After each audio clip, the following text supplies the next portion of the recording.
Yes, indeed. I am back. We are back. Episode 250. Imagine that. Episode 250. 250 episodes of Shoot the Breeze has occurred in our lifetime. Man, good stuff. Good stuff. The reason I'm late is because I was trying to set up a live stream on a BB2 me, and that didn't seemingly that's not BB seemingly that's not working out. At least I know my sound is coming through, but I couldn't get that to work out. That's one of the things we gotta work out in the future. But you know what it is. I like to come on here a little bit early to let you guys know what it is we're discussing in tonight's show. So in tonight's show, let me pull up my notes real quick. Where is it? Yo, bear with me real quick. If I find my notes here.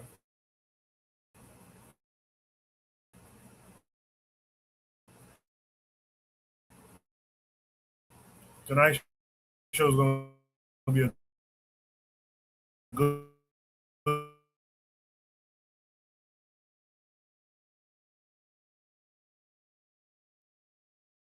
And what do we owe one another? Tonight's topics will move from personal ownership to Black economic power, government protection, community accountability, and overall state of humanity. Now, it might seem that these topics that we have tonight are unrelated, but each topic raises a question about ownership, power, and responsibility. Questions like, do we control what we purchase? Do Black communities control enough of their own institutions? Who receives protection from the government?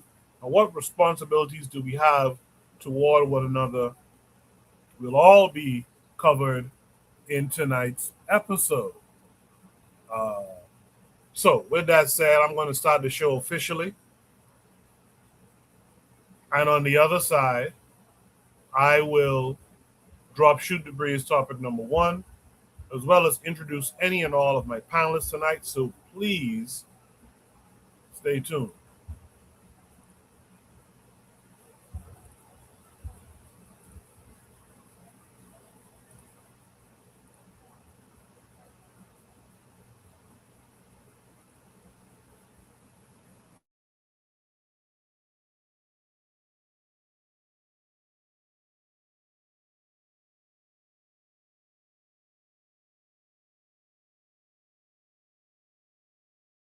You are listening to the Bitter Medicine Podcast on KWAC Radio.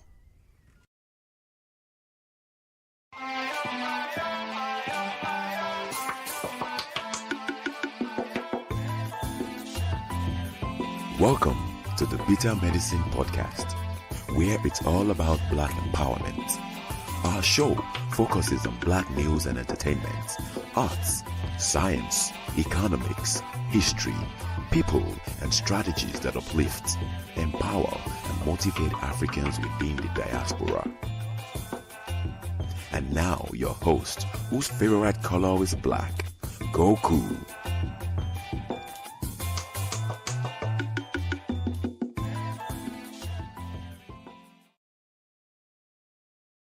Welcome back to the Bitter Medicine Podcast. I am your host, Koku. Just want to remind you guys before we get the show rolling that this show is part of a podcast network called KWAZ Radio. There are other shows on the network you are invited to tune into. This is D Webb with the Harsh Reality Podcast, asking you to tune in where we tackle the news of the day that affects our community, only on KWAZ Radio. Peace, family. This is Oni, inviting you to listen to the Pro-Black Perspective, where Black problems are addressed with Black solutions. Greetings, fam. Tune in to The Learning Curve with me, the revolutionary matron on KWAZ Radio. You are listening to the Bitter Medicine Podcast on KWAZ Radio.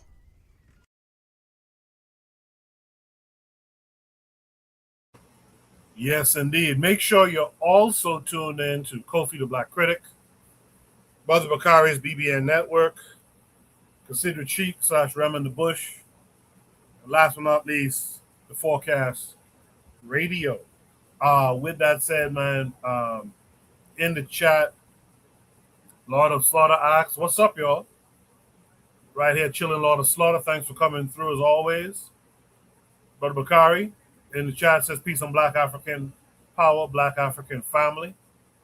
And earlier, Lord of Slaughter put in there the RBG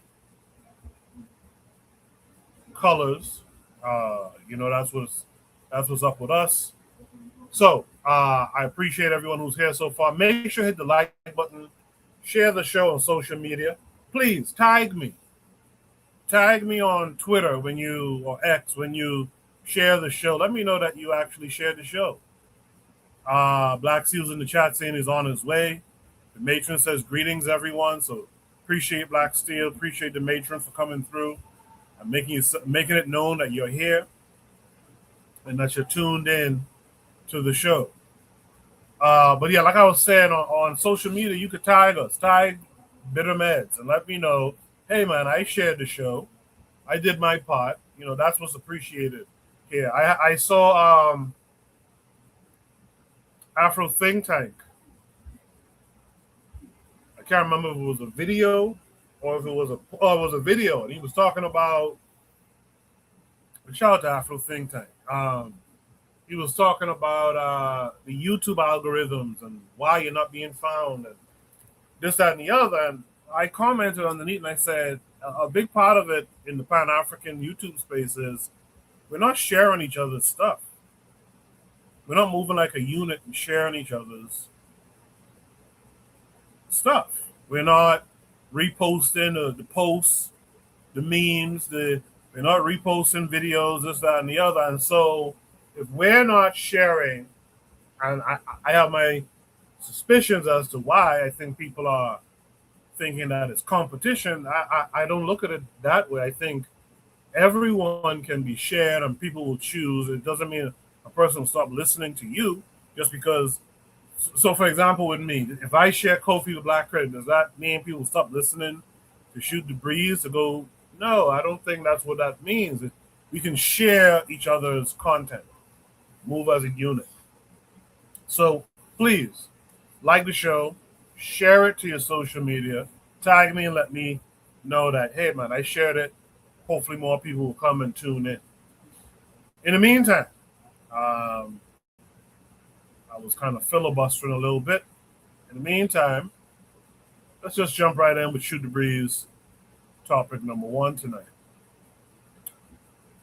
Shoot the Breeze topic number 1 says, does the end of physical media mean the end of ownership? Does the end of physical media mean the end of ownership? I'd like to hear you guys' thoughts in the chat, so make sure share your thoughts. This has to do with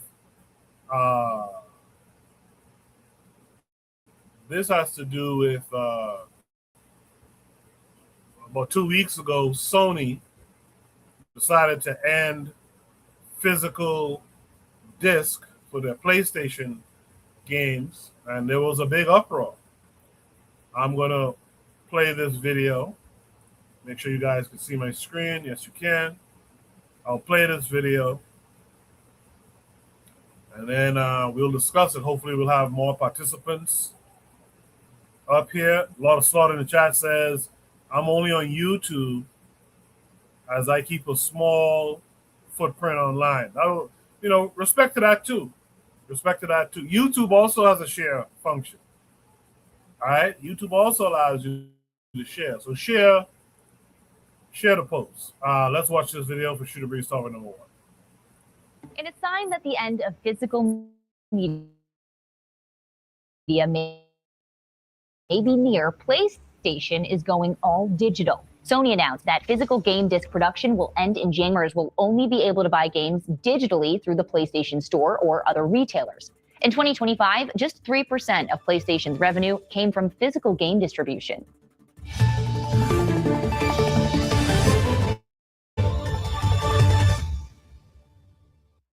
In a sign that the end of physical digital, Sony announced that physical game disc production will end in January 2028. Only be able to buy games digitally through the store or other retailers. 2025, just 3% of PlayStation. In a sign that the end of physical media may be near, PlayStation All right, is forgive me, going my all computer. I don't know what it is. I restart before the show, but like something takes a while to catch up or something. But computer has a little bit of a lag going on. Let's see what the comments were under that video. Someone named Will Motion Master says they, at the same time as this announcement, removed 500 movies from their digital storefront for renting and buying movies. Also, removing them from the library of the people who bought those titles. So, hey, ABC, maybe report those two things together. Kind of relevant. Yeah, that's one of the facts. Someone says, may they tank so hard. Someone says, RIP Sony. I'm not buying unless it's used. Another person said, this is all control. We won't own anything. They'll be able to pull games that we play at any time they want. This is control. Get your hard copies now. Then piracy isn't stealing. That right there could have been my last reading of comments. Let me read it again. It says, if buying isn't owning, then piracy isn't stealing. And the last comment, someone says, RIP GameStop, which is what I immediately thought. Xbox has already done this. You just own it digitally now. So what's interesting about Xbox, and you're right, Xbox already started with the, what was that console? The Xbox One, I think? I think it's Xbox One. Because the last Xbox I have is a 360. And I'm so happy to still have that and my physical copies of games. Sister Raw says, greetings to all. So shout out to Sister Raw as well. The funny thing about Xbox, I haven't done it. When Xbox did it some years back, I think it was 2013 or something, PlayStation was clowning. PlayStation had a whole event where they was talking about how it's nice to be able to own the physical game, to be able to share it with friends and family, things of that nature. And here comes some year, a decade later, here comes PlayStation doing the same.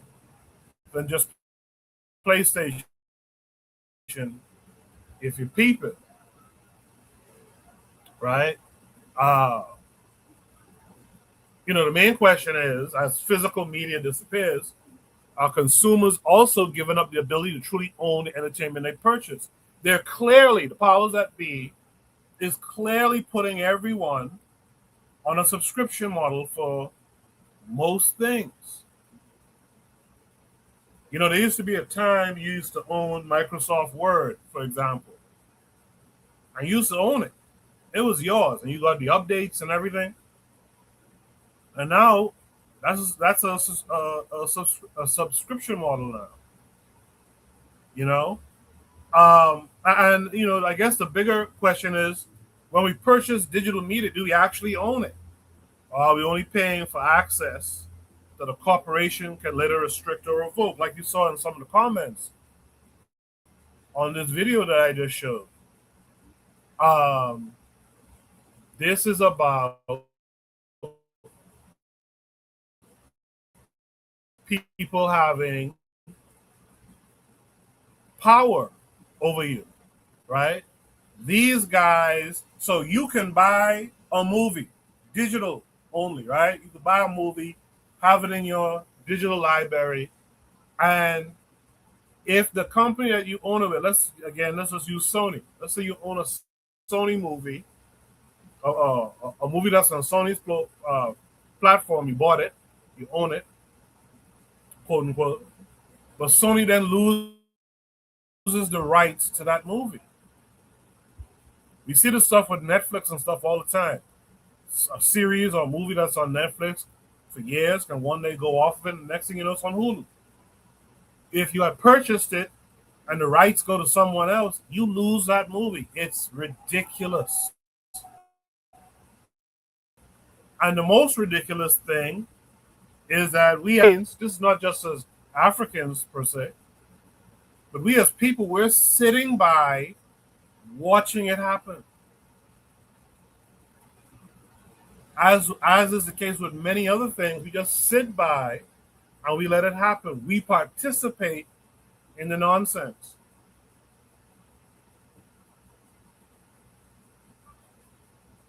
I didn't know until this announcement was made.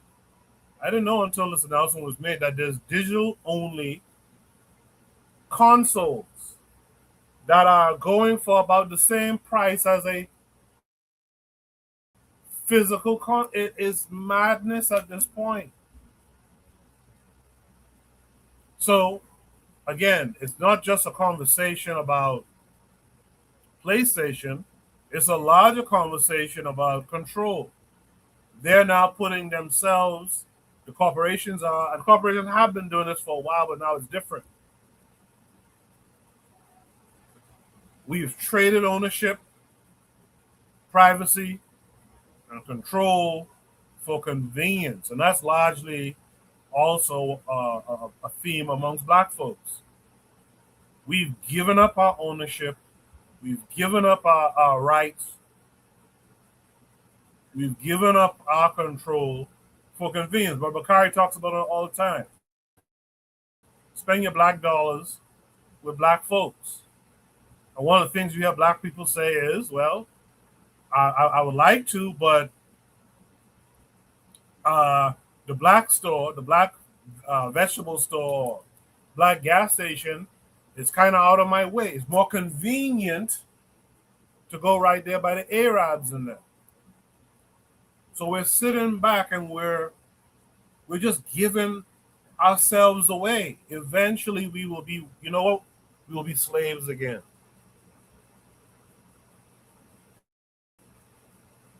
And when slavery comes again,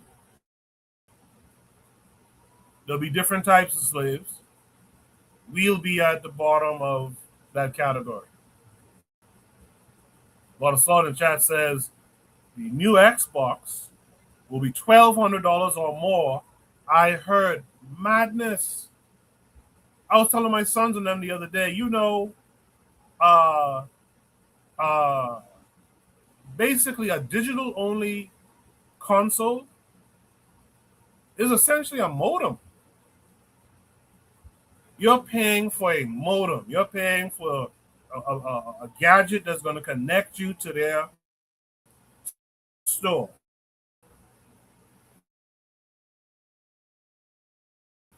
Where you've made these, where you've rented these, because that is not even purchased. You're paying $1,200 for a modem. I know I've rambled a bunch, but KW7 in the chat says this is late stage capitalism. So hear me. This is where the madness is starting to come in. But Bakari in the chat says if people rejected those things couldn't. Absolutely. You're a slave to a subscription. With that said, let me welcome my brother Black Steel this week. Black Steel, how are you? Doing good, Coach. I'm doing all right. I'm glad you're touching on this topic a little bit.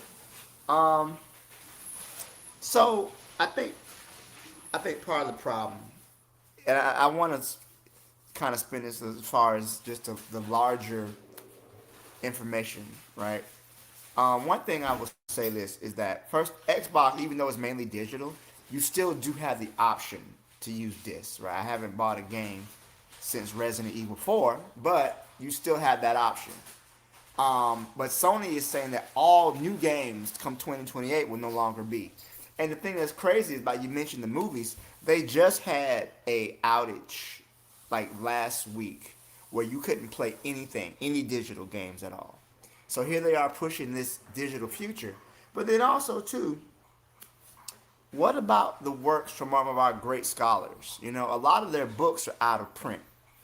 So what happens when the only way we can get these books is digitally, and they decide, oh, something happened, and now we've lost the book, and now we can't get it back.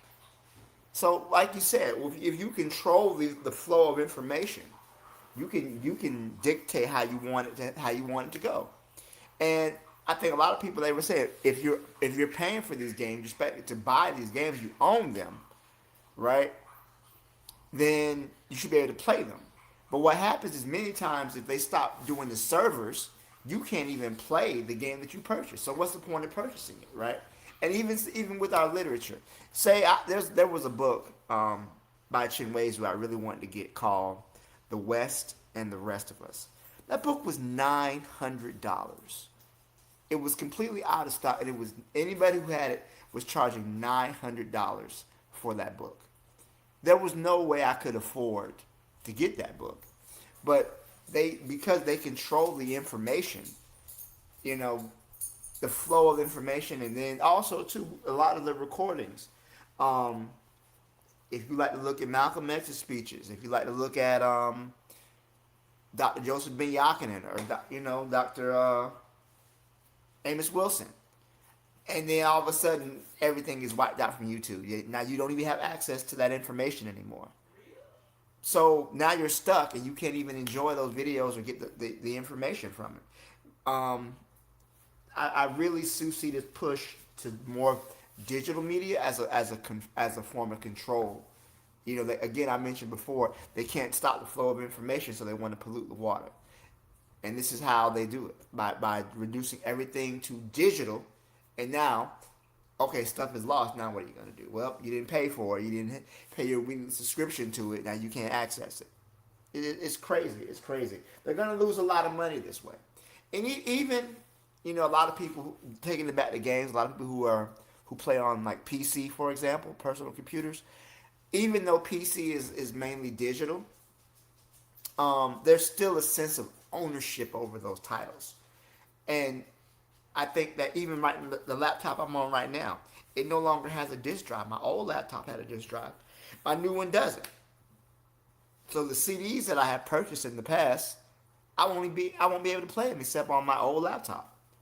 Or if many cars don't have a CD player or a tape deck or anything, all that information, and you don't have no mechanism to use it, is lost. I think that we really have to really take important steps to archive some of that information from our scholars and from, you know, our thought leaders as well. I'll leave it there. Thank you.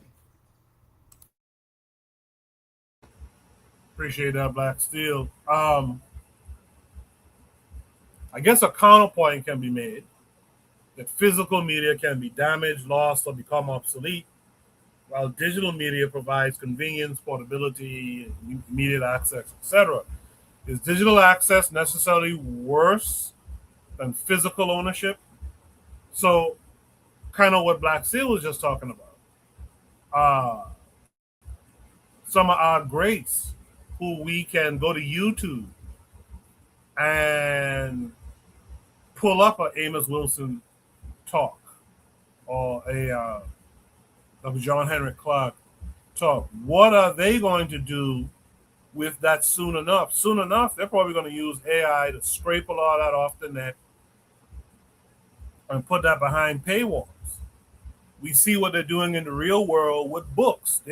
In some of these states in America, I think down there in Florida, as a matter of fact, they were burning books literally burning books. So when all this information is now locked behind AI and subscription models, what happens to knowledge itself? Well, in fact, what happens to a platform or a show like Shoot the Breeze where we try to discuss and incorporate uh, current wisdom with older wisdom? You know, what happens then? What do you think we should do to prepare ourselves in general, Black Steel? Archiving this information is important. You know, we have to archive and make sure we retain it. Um, Back up our own information server networks. We can download things and save them. Even if we save them to a disk, I think there's nothing wrong with being proactive about making sure that information is available.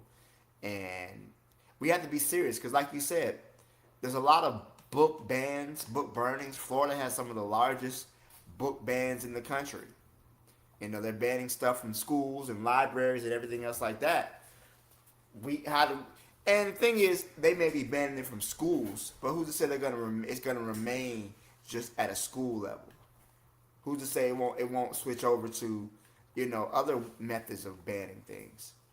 So I think that definitely retaining that information is important.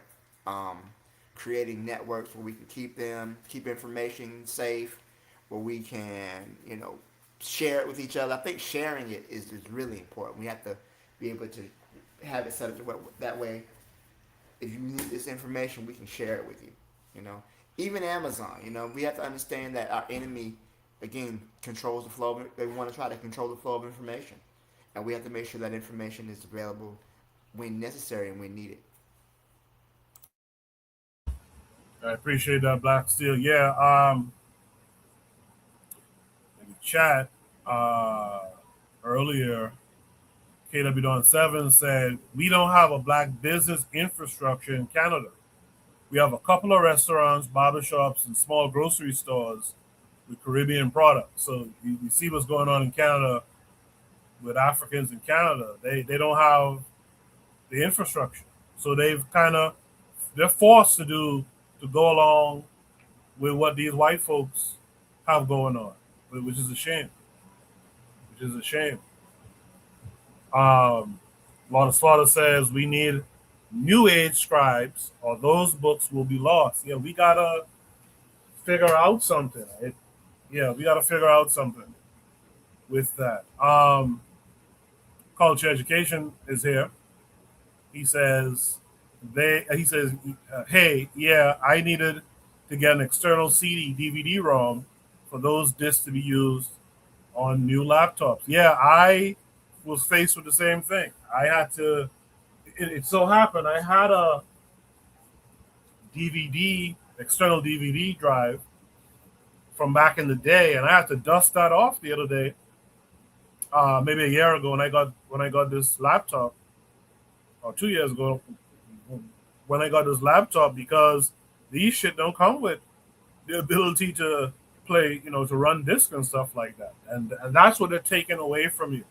So even if you can have all the Amos Wilson lectures on a DVD somewhere, which some people have because people used to sell them back in the day. Soon enough, you're going to be hard pressed for you to go and be able to just pop it into a computer, a laptop, and play it. Man, you know what? Let's go to Shoot the Breeze topic number 2.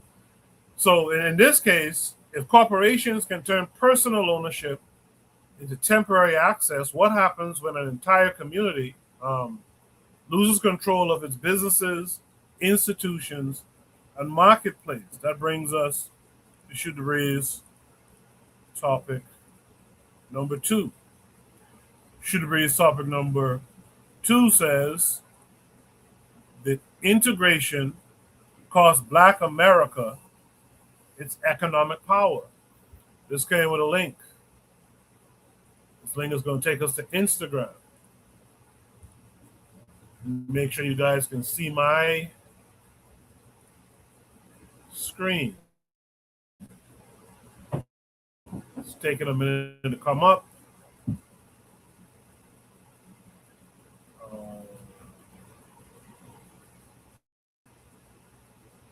It's taking forever to come up. Let me see what's going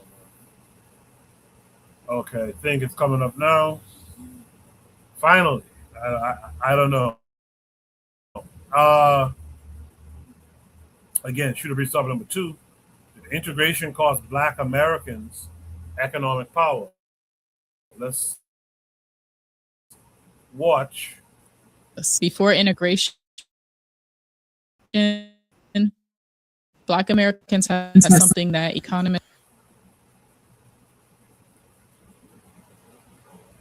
are now calling a protected market. Segregation was evil, yes, but what it also inadvertently produced was a captive consumer base that sustained Black businesses, Black professionals, and Black institutions.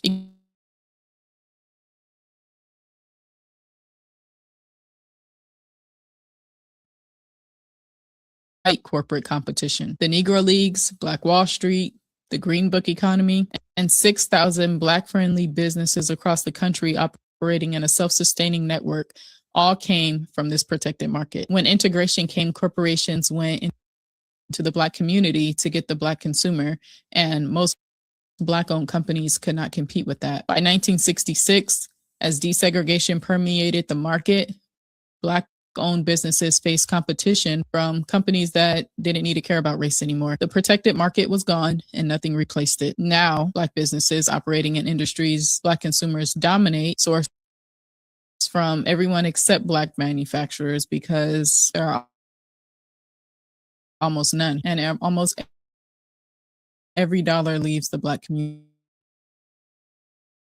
So what does this cost us?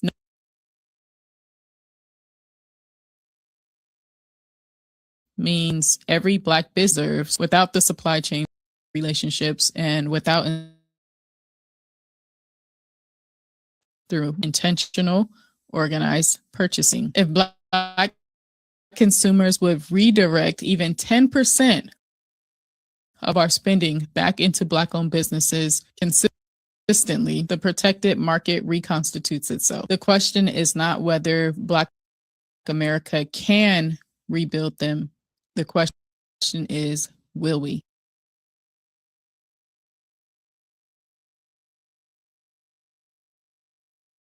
Black Americans have no segregated market. We have no control over our children's education.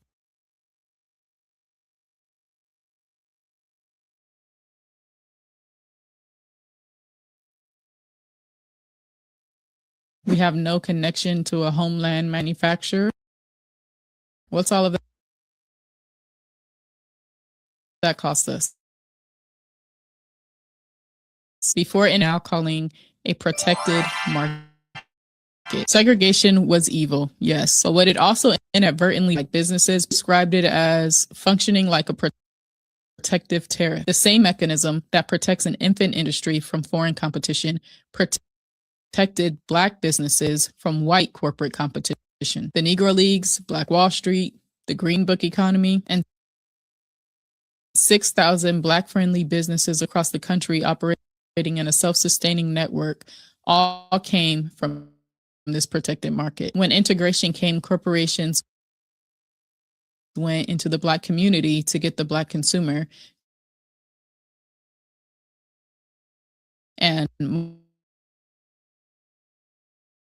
most Black-owned companies could not compete with that. By 1966, as desegregation market industries, Black consumers dominate, source from everyone except Black manufacturers because there are almost this cost us. No protected market means every Black business competes in an open economy without the capital reserves, without the supply chain relationships, and without institutional support that other groups build over generations of protected growth. But a protected market can be recreated through intentional or organized purchasing. If Black consumers would redirect even 10%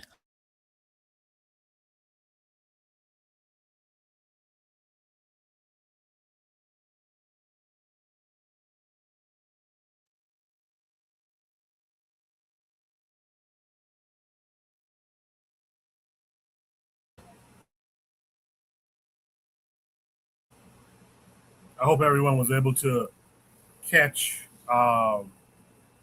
catch that. It might be buffering. I don't know. It could very well be my computer. You guys, let me know if you were able to see and pick up on what that conversation was that the sister was putting up. Black Steel, were you able to finally catch up and understand the video?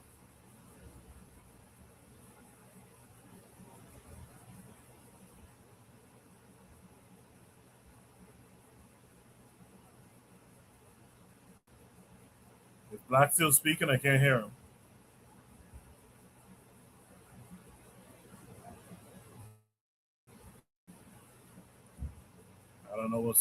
I don't know what's going I'm on. I sorry. can't Can you hear hear me Black now? Can Steel you hear me now. now? How about now? Oh yeah. How about Yeah. now? Okay. Yeah, All yeah. right. That's my Yeah. fault. My fault. Okay. Yes, sir. Yeah.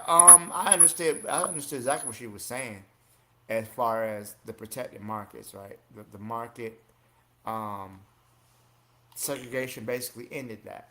You know, that was basically destruction of, like we talked about before, black-owned businesses and whatnot. Because the only thing that was really integrated was the money, right? They integrated the finances, but they didn't want to integrate the ownership.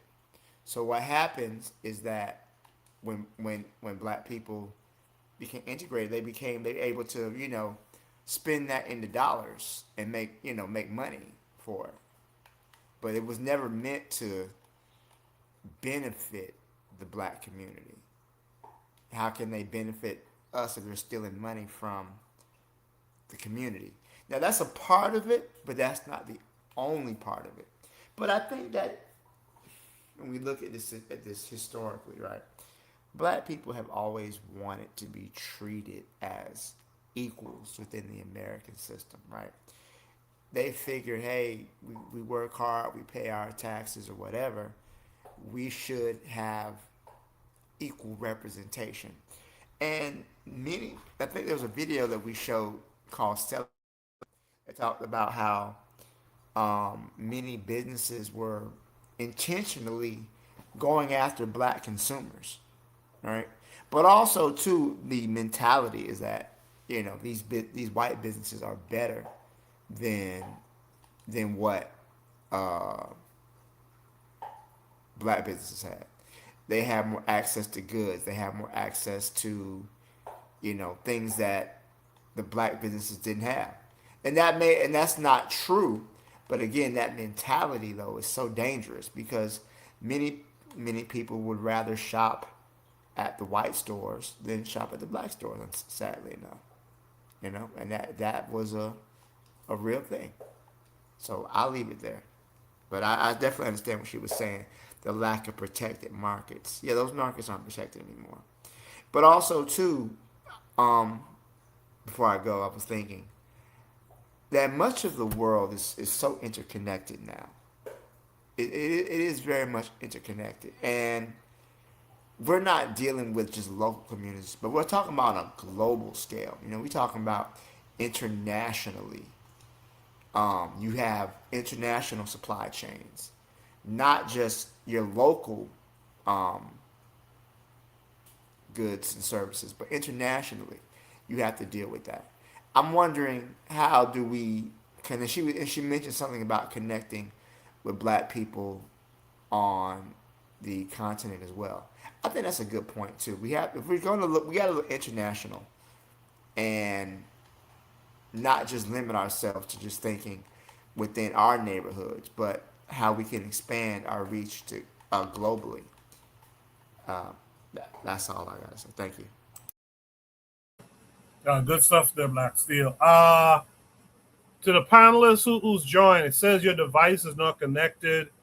You need to connect your mic/cam before I can add you to the stream. So drop out, and come back in. Hopefully you've been on panels like this before, and it'll connect. But right now it says your device is not connected, so I can't put you up on here yet. Um, Man, what a good topic, especially after the topic that we had just prior. By the way, shout out to Brother Bakari. Brother Bakari just my computer's acting up. Brother Bakari gave us a $5 super chat. He says, "Keep up the good work. I do appreciate it. I don't know why it's not shown on the screen. I do appreciate it, Brother Bakari." Um, a lot of slaughter in the chat says, "We can do business, but it takes discipline." I agree with that. He says, "Yeah, white ice is colder." He says that's why we can't win. Yeah, that goes to that conversation even in the first prompt. We for convenience sake we'll go along and get along, but we're not looking at the larger problem. And one of the things I think this topic is getting to is that you get to, I guess, connect to a bigger world, but at what cost? Recently in the Bahamas, this week here in the Bahamas, Trump placed a 12.5% tariff on Bahamian exports to the U.S. So most of our exports would be along the lines of like seafood, conch, lobster, shellfish and stuff like that. And mostly it goes to, I would say, to the south of the USA. But I know that this company, why can't I think about it? Why can't I think of the name? This company that sells this restaurant chain that sells seafood, Red Lobster. Red Lobster gets a lot of its items from like us. And Trump has put a 12.5% tariff on it. So what does that mean? That means that people would have to pay the additional to be able to engage with our products, and the additional 12.5% on top of what we're charging. And so what does that mean? Now people will say, well, that's a little bit too expensive, too dear, as we say. Let's go elsewhere and find it. So you're kind of killing off what these black folks in this black nation was able to make some money from. Whereas if we had the infrastructure, not just in America, but back in the continent, etc., and most importantly amongst ourselves within the Caribbean, we wouldn't have this problem. We would have a market, an inbuilt market that's protected by, because it's black folks investing in each other, and that's not what's happening. That's not what's happening. But Bakari in the chat says our leaders never told us to spend our money with other people. That's true. That's true.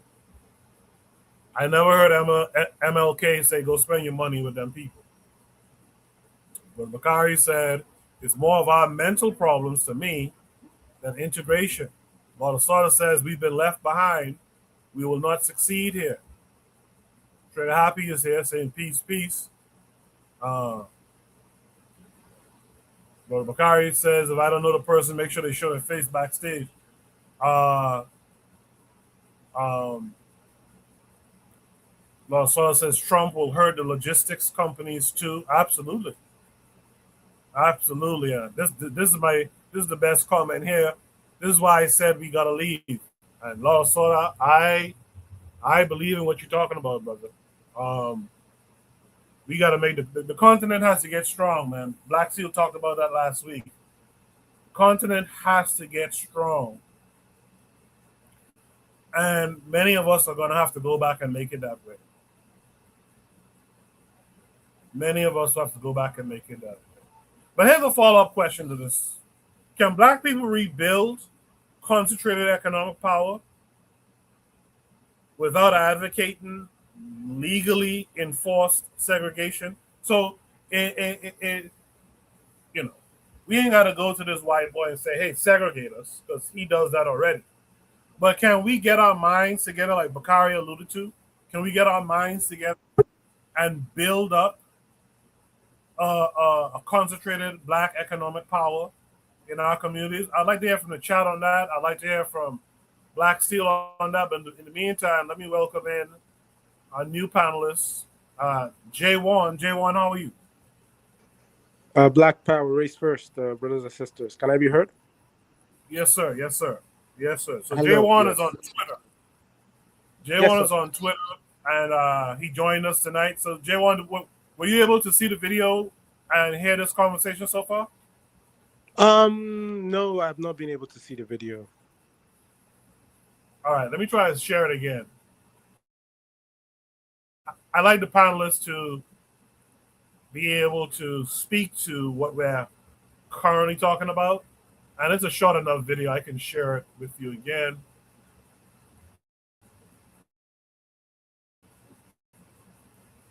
My computer's been acting up a little bit tonight, so bear with me. In the meantime, while I wait for the screen to come up, Trigger Happy says you need separation to do your own economy. Definitely. Anything else is an economy within the boundaries of another people's economy. So let me just remind you guys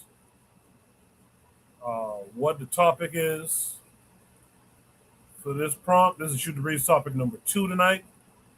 It says, did integration cost Black America its economic power?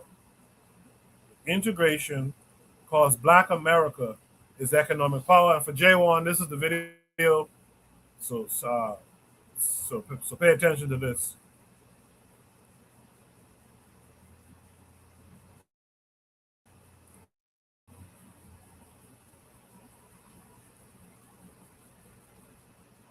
Black Americans have no segregated market. We have no control over our children's education. We have no connection to a homeland manufacturer. What's all of that cost us? Before integration, Black Americans had something that economists are now calling a protected market. Segregation was evil, yes. But what it also inadvertently produced was a captive consumer base that sustained Black businesses, Black professionals, and Black institutions. Economists described it as functioning like a protective tariff. The same mechanism that protects an infant industry from foreign competition protected Black businesses from white corporate competition. The Negro Leagues, Black Wall Street, the Green Book economy, and 6,000 Black-friendly businesses across the country operating in a self-sustaining network all came from this protected market. When integration came, corporations went into the Black community to get the Black consumer. As desegregation permeated the market, Black-owned businesses faced competition from companies that didn't need to care about race anymore. The protected market was gone and nothing replaced it. Now, Black businesses operating in industries Black consumers dominate source from everyone except Black manufacturers because there are almost none. And almost every dollar leaves the Black community. So what does this cost us? No protected market means every Black business competes in an open economy without the capital reserves, without the supply chain relationships, and without institutional support that other groups build over generations of protected growth. But a protected market can be recreated through intentional, organized purchasing. If Black consumers would redirect even 10% of our spending back into Black-owned businesses consistently, the protected market reconstitutes itself. The question is not whether Black America can rebuild them. The question is All right, J1, there you have it. Shoot the Breeze topic number 2, that integration cost Black America its economic power. What say you to what you just saw?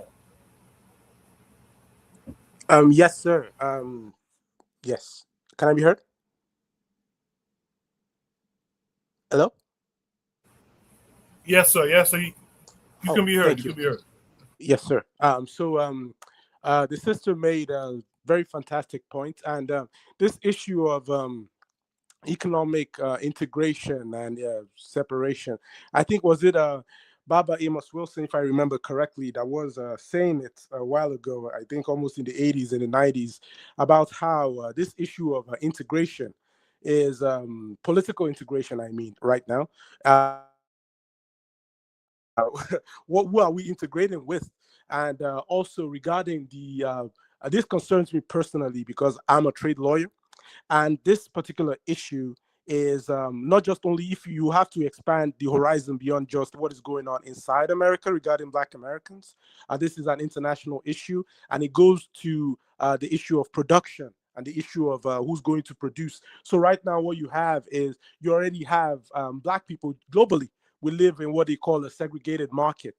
And both our nations and our communities, both internally in the United States and outside of it, what you have right now is these one-way kind of investments into our communities. So you are not allowed to control your own manufacturing, your own production. You are only allowed to buy the products that other people they make, and thus draining your community and draining your nations of any kind of resources that you need to build social and political institutions. So this is the issue. So I would say that it is 100% a big issue about how the reason why the economic integration back in the day. Because when you get integrated, the one-way integration, so-called integrate sub-integration that happened, it doesn't actually allow you to build your own power base. The same thing you can see happening with the African nations today, where you just become consumers instead of producers. So,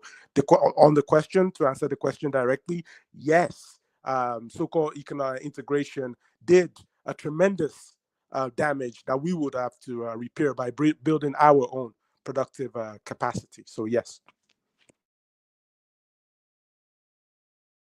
Appreciate that, J1. So you believe, just to be clear, J1, you believe that Black people can, in fact, rebuild a concentrated economic power in in the West. Um, in the West, that is a totally different question because, as I believe, in the words of Marcus Garvey in his philosophy and opinions, I personally I support the idea that I'm not trying to build a nation within a nation, right? Although we do understand that um, we have to tend to our people wherever they are. We have to build locally and think globally, internationally. However, I don't believe we can build any kind of solid independent, sovereign, productive capacity while living in the West. It has to be from somewhere else. So that is what I believe because the markets are already segregated. And the way, if you look at it very critically, you see that what we call business, what we call trade, is just almost an extension of warfare, right? So if you say you want to start controlling your own internal markets, we know how the system, the status quo that exists, the regime is going to react to that. So I would say that we should build on land that we can properly defend. So that is my personal opinion about that. I could be incorrect. No, but we're all here, and I appreciate that, J1. We're all here to share our opinions. We're all Pan African. We're all Garveyite, if I'm not mistaken. So yeah, we're here to share our thoughts and opinions, man. So feel free to share them. You don't have to feel timid or anything. Go ahead and share your thoughts, but I appreciate it. In the meantime, shout out to Trigger Happy who's in the chat. Shout out to Real Black Gentleman who's in the chat. Well, speak of the devil, there he is on the panel now. In the meantime, let me introduce our panelist, Kofi. Kofi the Black Critic. How are you this week? Doing good, doing good. How you Yes, sir. doing this week? I'm good, man. I'm good. Thanks for coming through. All right, thanks for everyone on the panel. What the brother said, I'm sorry I didn't catch your name. What you're saying is absolutely right. And J1. I like K1, and I like Coco how you follow that up with how would that work in the West. And but I think when people ask this question about black power and economics and intersectionality when it comes to what's in the market. we're kind of we're attacking this from the wrong angle, right? Because there's nothing wrong. Capitalism rules the world at this point right now, right? There was always capitalism, right? Either money, goods, services, whatever. Capitalism has always existed. Cows, sheep, goats, whatever. Gold, whatever. This is being looked from not what the problem is here as far as like in the West, and I would say on the continent, because let's start here in the West, in America. We all know that they were black towns. You had Greensboro, you had Rosewood, you had Black Wall Street. We had all that, and that was during an integrated society. That was a segregated society, right? Where you just get your own, I get mines, and we just take care of our communities. That was a bigger problem then than it is now, right? So we were always integrated in historically with commerce, whether it be Africans trading with Asians, Africans trading with Europeans, or Africans trading with Arabs. We always had that. We always had our own. The problem that we have here on the continent, and probably and definitely here in the West, is that white ice is colder. So when you're conducting business, and you had the Civil Rights Act, and it just kind of just revamped everything to make everything equal, equity. Okay, we can't discriminate people because of this. We can't discriminate people because of that, even though they still do to this day. Black people get a higher interest rate than white people when it comes to financing homes and cars and vehicles, things of that nature. But it has to do with us, our mentality. What do we prioritize? Because when that happened, and I said this all the time, is like, oh, okay, now instead of us thinking now we could do business, the business that we do have, we could expand the business that we have. We can expand our mom and pop stores. We can expand the buses that we had. We're thinking like, oh, the white man bus is better. You know what? Let me get on that. Oh, my wife wants that dress in the window. I could go to Mr. Clark's, but I'm going to go to Mr. Charlie's because Mr. Charlie got that nice dress. That is our problem. And that's why we are in the conundrum that we have. So it's more of a psychological thing to me, if you ask me, because we had those businesses. What happened? White people did burn some down or whatever, but we always were people who did for self. But we went to those other large white markets. Now, when it comes to the continent, especially in the Caribbean, take my country for instance. There's an oil boom, and you have some black guy and these people there. It's like, okay, this it's the gift and the curse. So what they do in Africa, every time they see the oil, you get Exxon Mobil and all these people that get to drill the oil, right? Oh, and you gotta refine it. Oh, let's send it over here to refine it, and you pay a whole bunch of money, for them to refine it. So in my country, you have black people that are there. They're trying to say, okay, if Exxon's going to drill, I'm not going to give it to Exxon or another petroleum company to refine it. We could do that right here. So we do need to control our means of production, because the brother is right.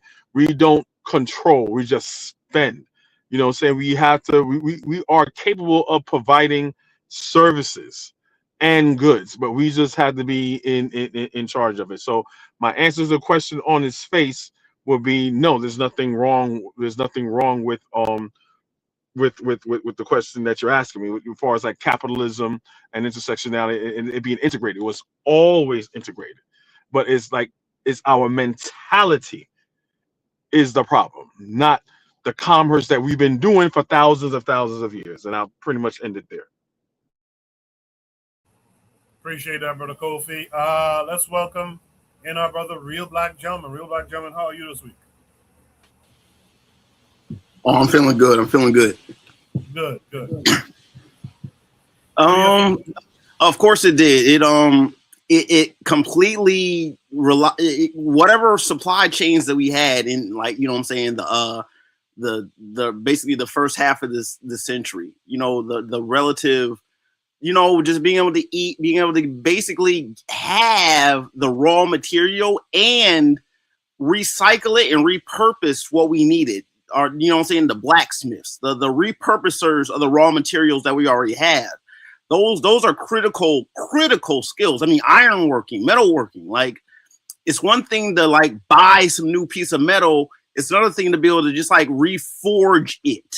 You know what I'm saying? And get a you know, build a hot enough fire to remove the impurities. I mean, those are the real hard skills that we lost when we basically, you know, maybe a blacksmith might have worked in, you know what I'm saying, some big iron company type shit. And it's like, yeah, you can work for them, but then I mean, unless you have the wherewithal to try to in the time to develop your own little mini forge, you see what I'm getting at? It's like, just, you know, it's a squeeze on two sides. It's the actual like taking of the blatant theft and you know what I'm saying, theft, you know what I'm saying, of our land, and, you know what I'm saying, resources that we have claims on, and just our, as Black people, the subconscious desire to have something that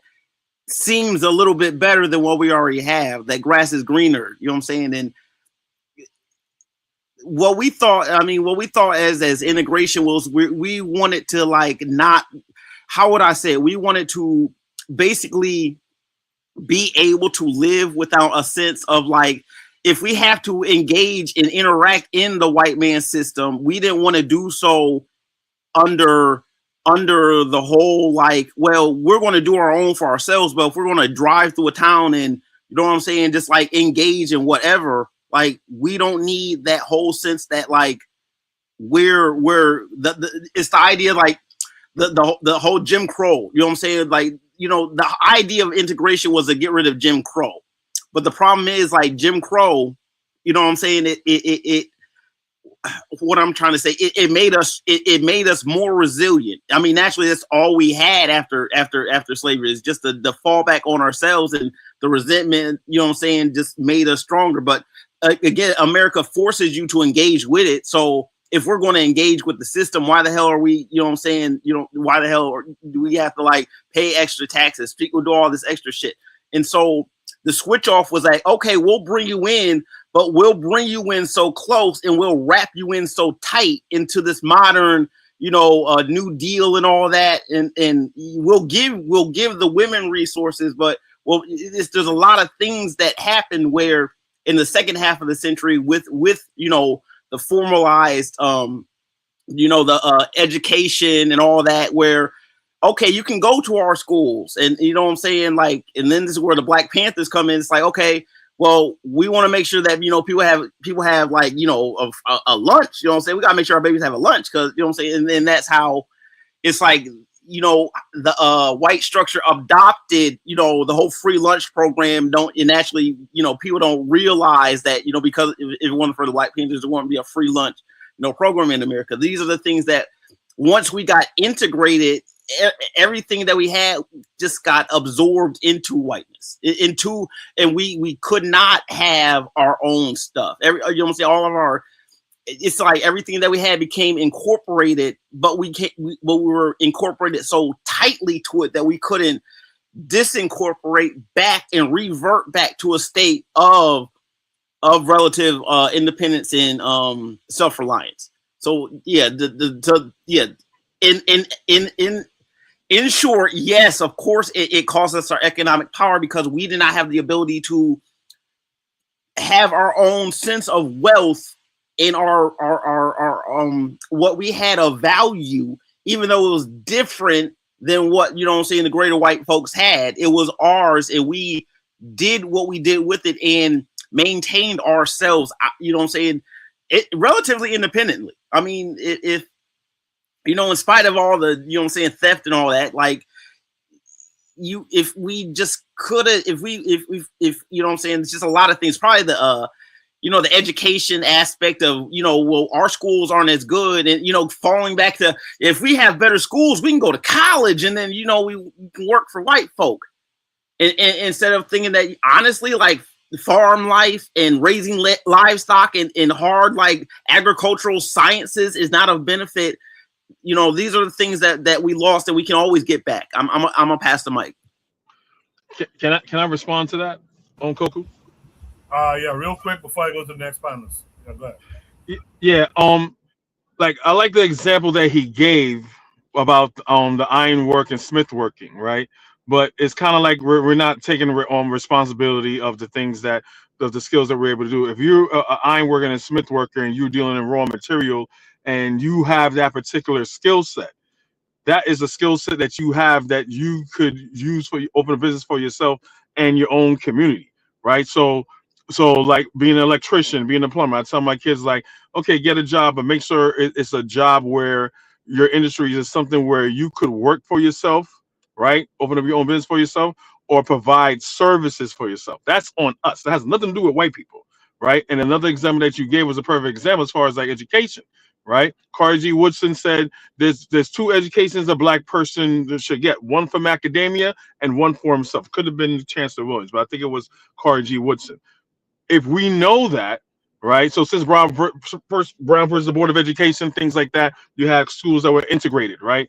So just for the curriculum, because they weren't giving us we're paying taxes and everything, and it wasn't equal to what our white counterparts got, right? So you're integrating yourself in schools. Again, that's on us to make sure that our kids is getting something besides what the white education and power structure is giving them. I do that with my children. Okay, long as they teach them on math and sciences and stuff like that, everything else, when it comes to history and social studies and things like that and economics, that's on us. It has nothing to do with white people. We have to take ownership. That's all I have to say. Appreciate it. Let's welcome in U.S. Friedman. U.S. Friedman. Peace, family. I'm doing well. How y'all doing? Good. Thanks for joining us. Thank you. And I'll be brief because I never want to be long-winded. To answer the question, honestly, yes, I think that in my estimation, integration costs Black America a great deal of our economic power. In a similar way that we see a brain drain out of the Caribbean and Africa into the U.S., and this has, to a degree, destabilized Africa and the Caribbean. Integration has definitely destabilized Black America because instead of building our own communities, we had an entire network of U.S. freedmen towns. Instead of continuing to build our own institutions, we instead opted to build up white America's institutions and white America's communities, and as a result, the total number of majority Black American communities in the U.S. is decreasing right now. So just as I see that in the long run, staying segregated would have benefited us, this is why I actually, in the long run, think that the TPS ending for Haitians in the long run will benefit Haiti because it will incentivize Haitians to build Haiti. And Black Americans, we must do the same thing. We have to build our communities throughout the U.S. I appreciate how succinct you was with that, U.S. Freeman, and the Haitian TPS topic will be the next topic that follows from this. But now that I've heard everyone's thoughts, the initial thoughts at least, I want to throw out a counterpoint of sorts. Does economic success under segregation actually I'll frame it like this: economic success under segregation should not be confused with the conditions being beneficial overall. I think a lot of times Black folks talk about segregation and how we had our own Black businesses, our Black banks, et cetera, et cetera, et cetera. but we don't address what were the overall conditions for black folks at the same time. Is that a conversation that we should address as well? Black Seal, I'll start with you. What say you?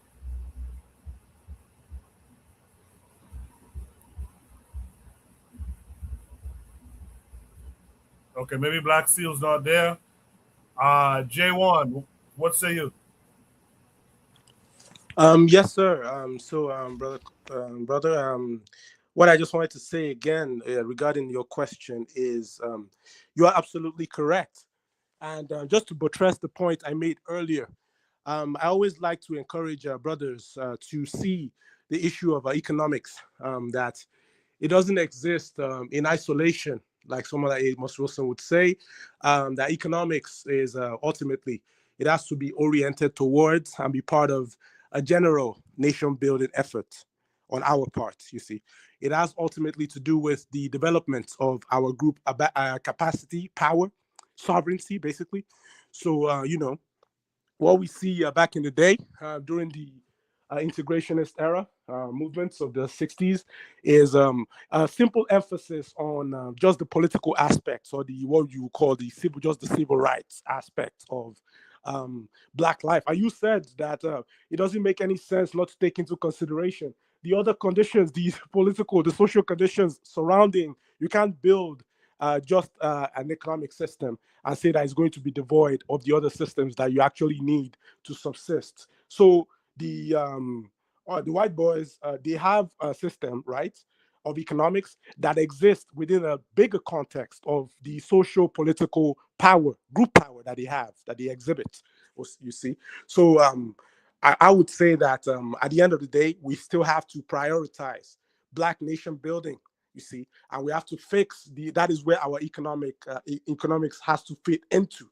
So there is no point trying to build any kind of a separate sovereign economic power base without actually orienting it towards a general effort to get power, to get independence, to get sovereignty, basically.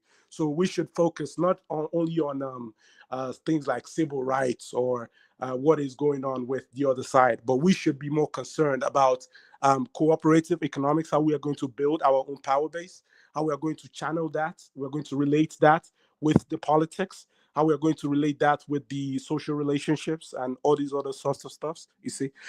Because you see, integration into another group's institution or into another group's economics is ultimately not a was it Amos Wilson? I was saying it that there is no substitute for self-sufficiency. So if we're talking about economics, you're absolutely correct, brother, that is it possible for economics to exist just in isolation?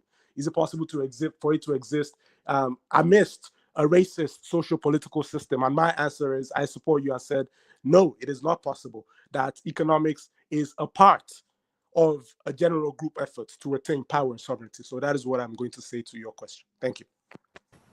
Well done there, J1. Well done. Kofi, what say you? People are. It's hard for me. The question you asking is legitimate, but I'm struggling hard with people keep homing on this point of that. Oh well, white people. So is the white people is a part of the economic global system? Oh, we can't do anything. That's total fucking bullshit. When Africans was trading with people, with Europeans, Africans was trading with Arabs, Africans were trading with each other. They had a system in place. Capitalism has always been a part of it. You have other groups that don't like each other, that is a part of the global market, and they trade with each other. They're not bitching and moaning and saying, oh, well, this person don't like me. No, I got goods and I have services and I'm providing them.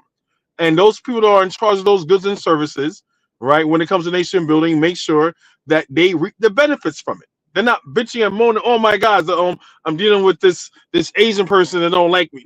They don't give a fuck. They don't care. So why are we sitting here crying like it's something that we have to like defeat white people in order to be competitive in the global market? The global market has always been here.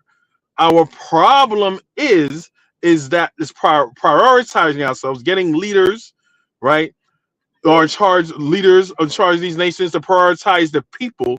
So the goods and services and means of production that we have, we're in control of it, and it benefits of those people. So so Abraham Torrey is a perfect example of that, right? He is in the global market. He has a tomato factory. He got tomatoes that he's growing, right? He's not just growing tomatoes and giving to some white people to can it. He has a canning facility. I saw something. He has mangoes. He has all these. He has a mango farm where he's getting all these mangoes and he's doing things with that. He's not complaining. Oh, but the Arabs and this and that. And he's not doing that. This is not a new concept. We're coming to this like this is some sort of new concept. Oh, now we gotta deal with other groups of people that aren't black. Like, what are we talking about?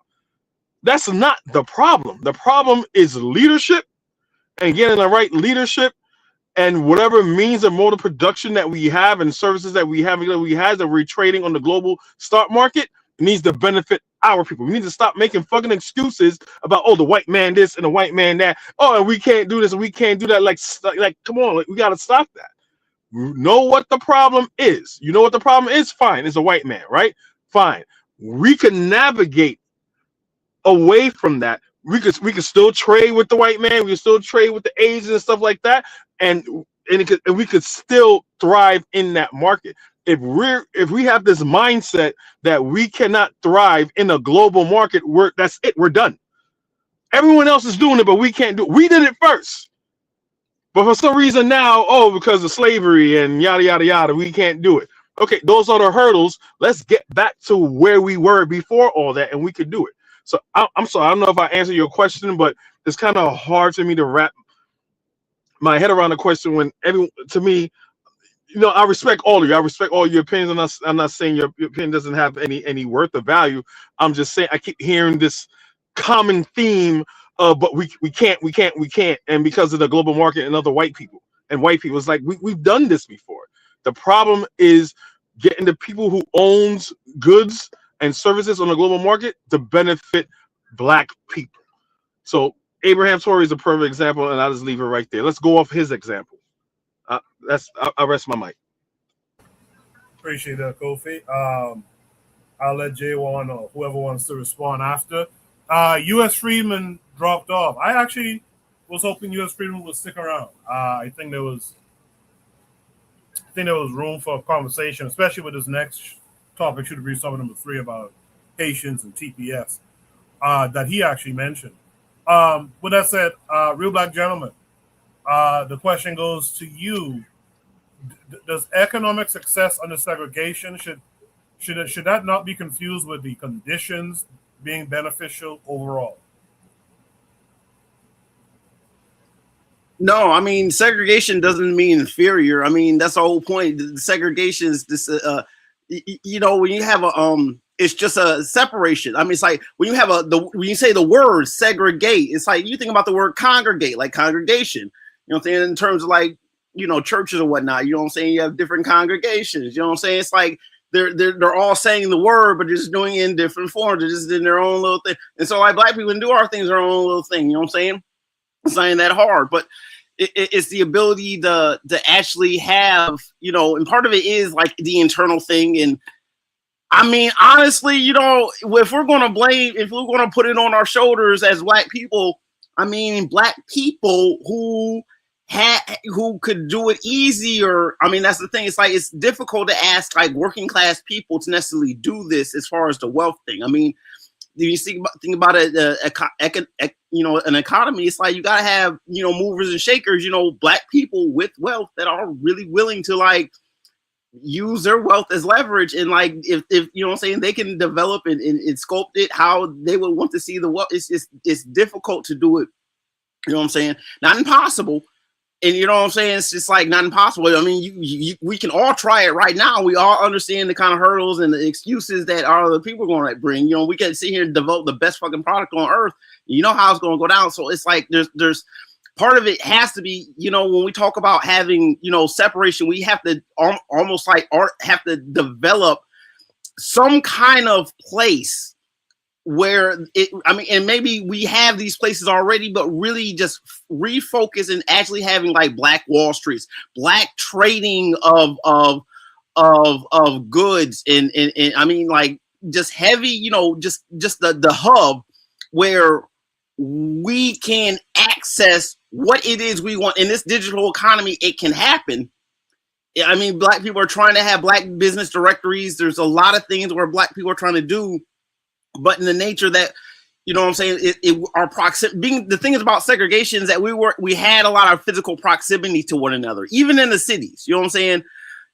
Nowadays, Black people are even more spread out than we were before, and I'm with Kofi with the spirit. You know what I'm saying? There's no excuses. There's no excuses why we can't do it. It's just understanding those hurdles and making sure that we actually identify like what it is that we're doing. Because like we can do it. I mean, we just have to actually, like, I think part of what it is finding the core, having again the core of people who are in these businesses who have the motion to put it together. I mean, I don't know what it would take. Is it take an outsider to kind of like make these people and put them together in proximity and kind of like, you know, kind of create the fusion and the critical mass of these people? I don't know what it will take.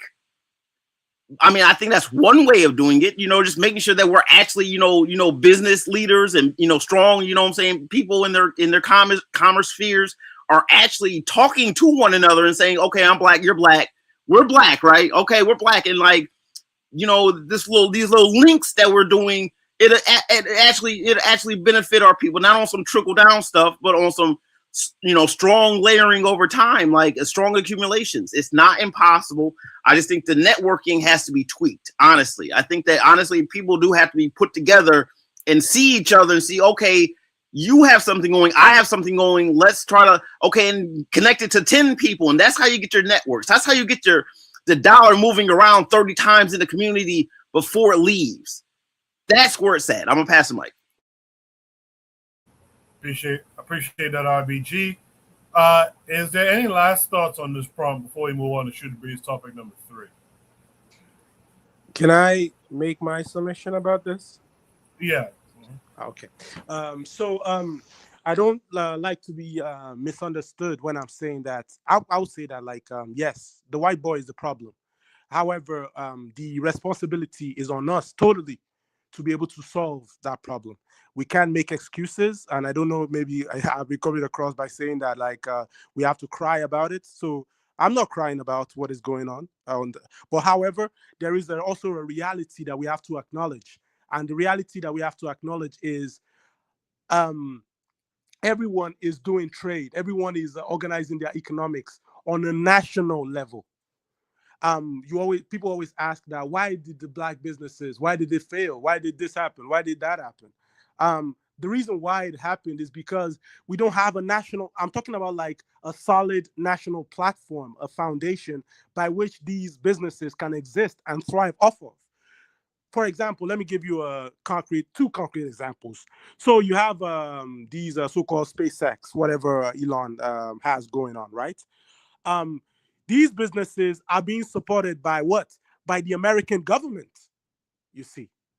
The American government, they give him military contracts. They give him, and not just only Elon Musk, just generally across the board like that. So basically, these institutions, these economic setups, these networks, like the brother said, they are just not existing independently of just the rugged congregation of individuals. I think it was Baba Nkosi Mundari that said, God rest his soul, before that the problem with Black Wall Street is the same problem with these African nations, which is that you want to build an economy. You know that people are, if you're going to, like, you know, just using common sense, using your recent history, you know that not everyone will be excited to see Africans developing independent economic institutions.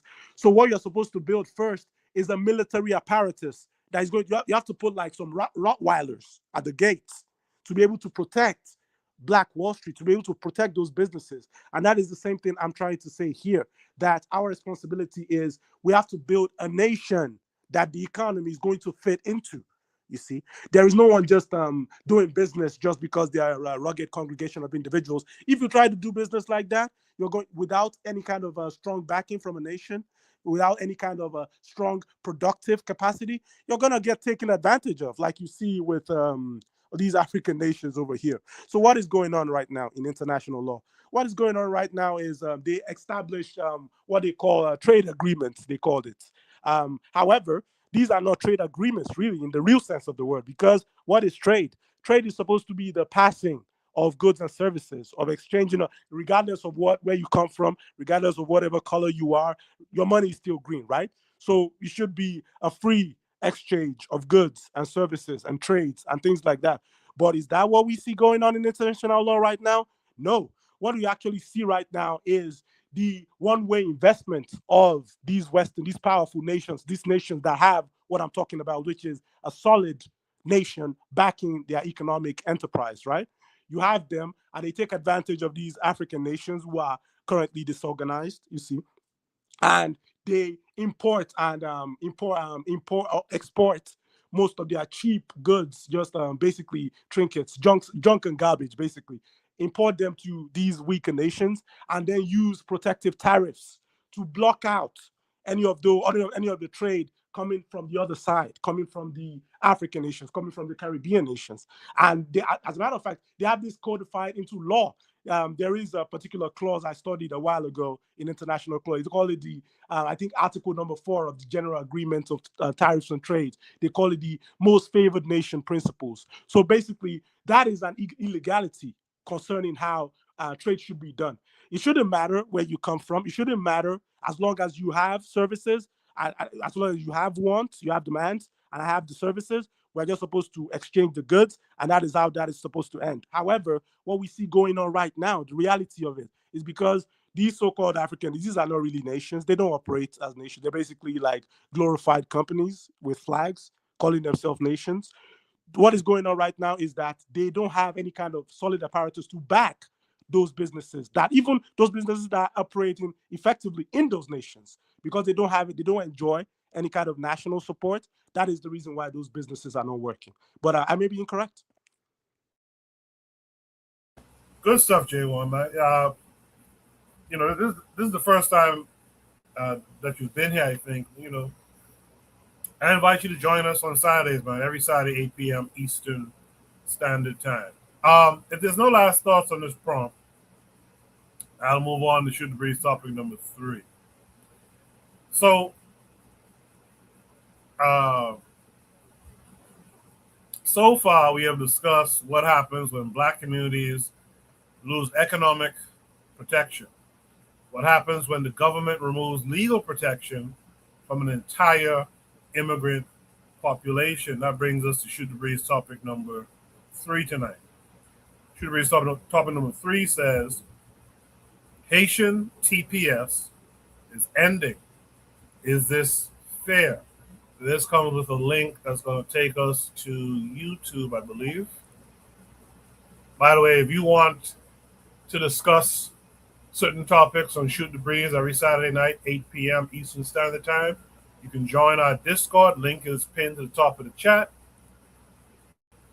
Join the Discord, navigate your way over to the Shoot the Breeze Topics channel and drop your topic, as well as an attachment, a link to a YouTube video that supports your topic, or a TikTok or Instagram, etc. Again, Shoot the Breeze topic number 3. Haitian TPS is ending. Is this fair? This is the video that comes along with it. We'll watch and then we'll discuss.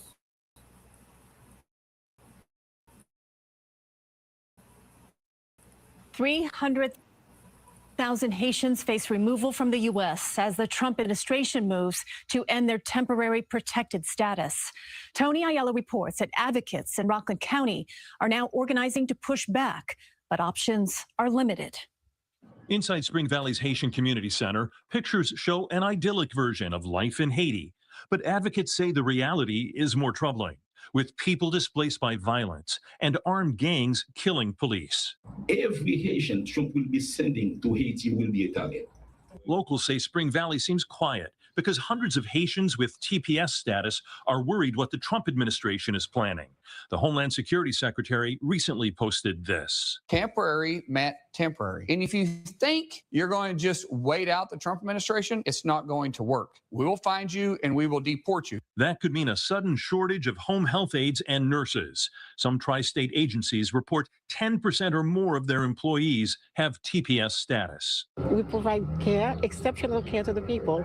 We are good people. We are good-hearted people, and we do love our job. At Tuesday's conference, community leaders told TPS holders to pursue asylum and other legal options and issued a call to action. You can call your senators, because Congress has legislation that's co-sponsored by our congressmen and others, bipartisan.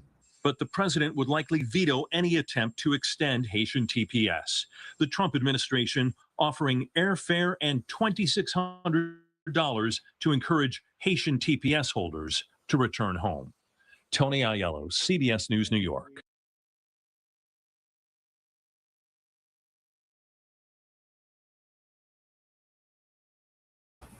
All right. Should be stop number 3. Haitian TPS is ending. Is this fair? I guess the main question to this topic is it fair to end temporary protected status for Haitians while Haiti continues to face severe instability, much of which, if not most of which, is caused by said America? Let me start with Real Black Gentleman on this one. RBG, what say you?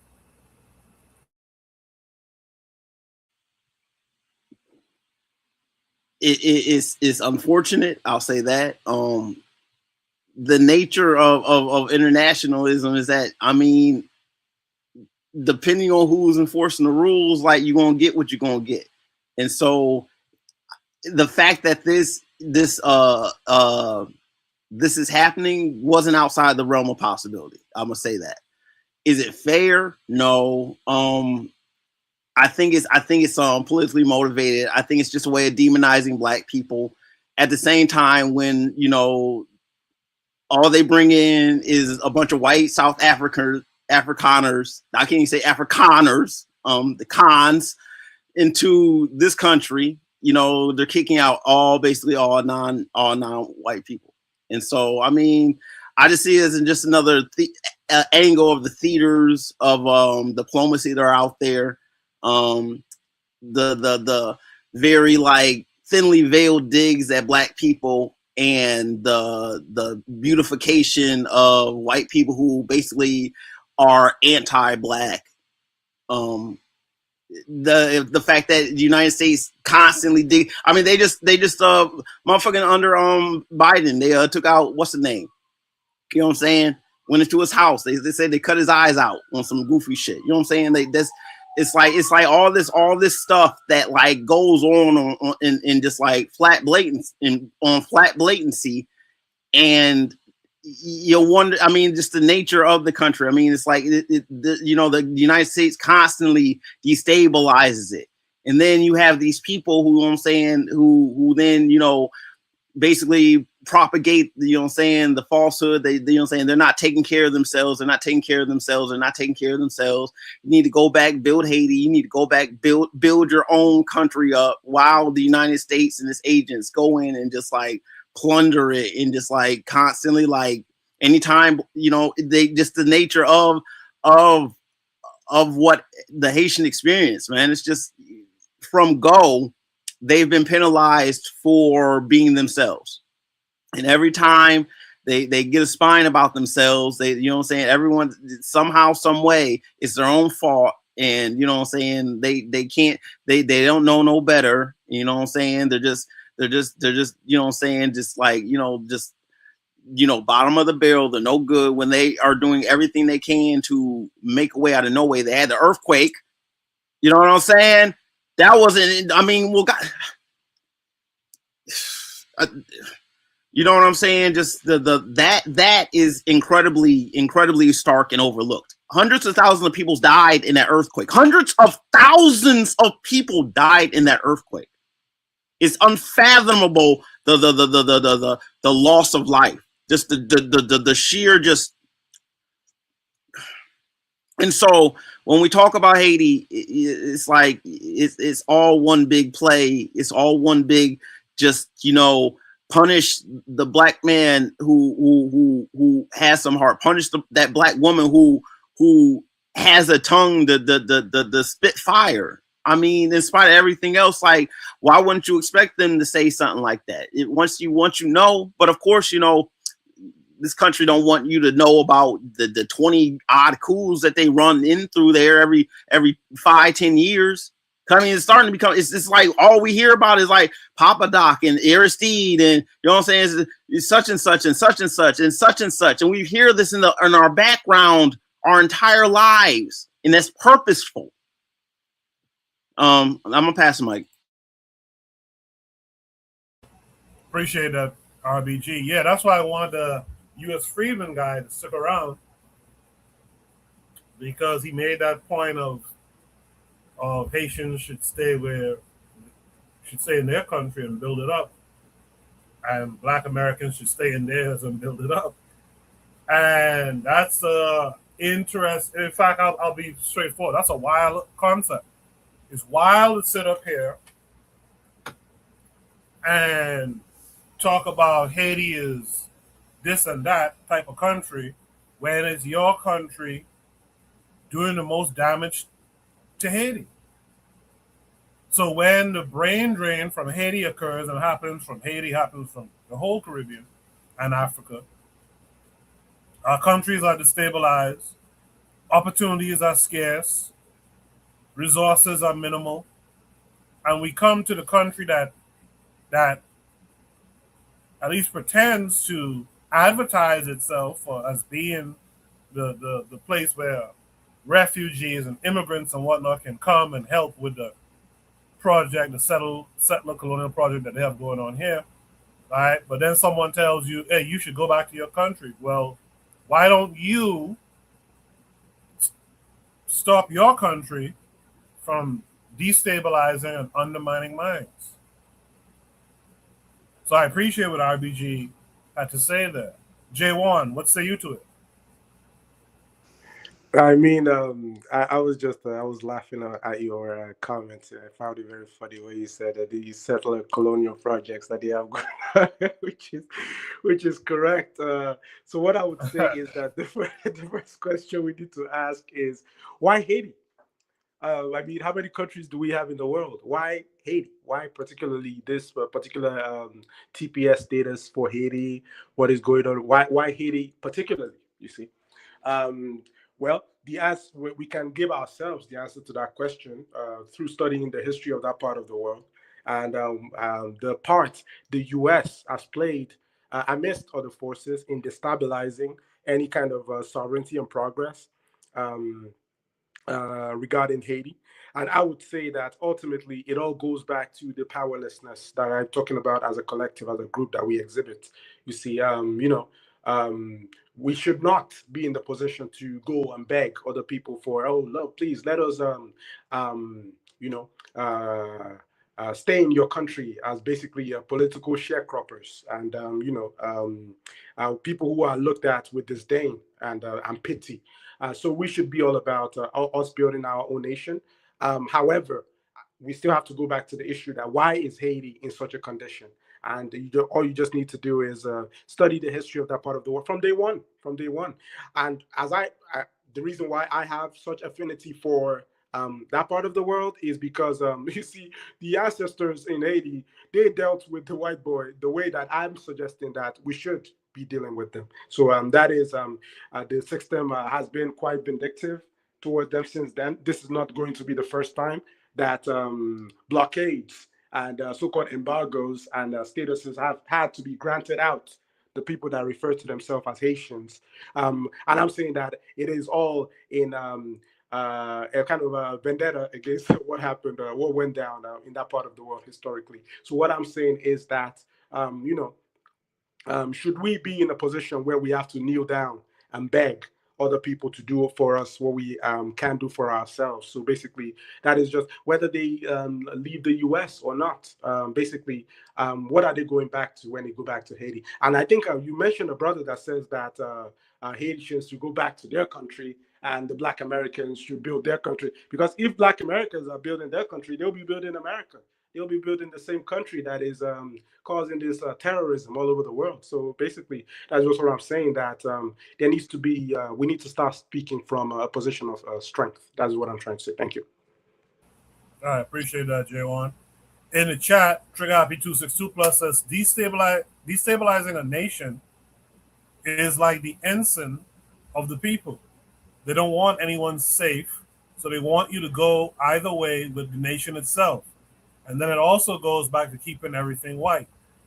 Lord of Slaughter in the chat says, I'd argue that oil extraction in the Gulf caused that earthquake too. Yeah, when Real Black Gentleman mentioned the earthquake, I was reminded at the time a lot of people were thinking that the U.S.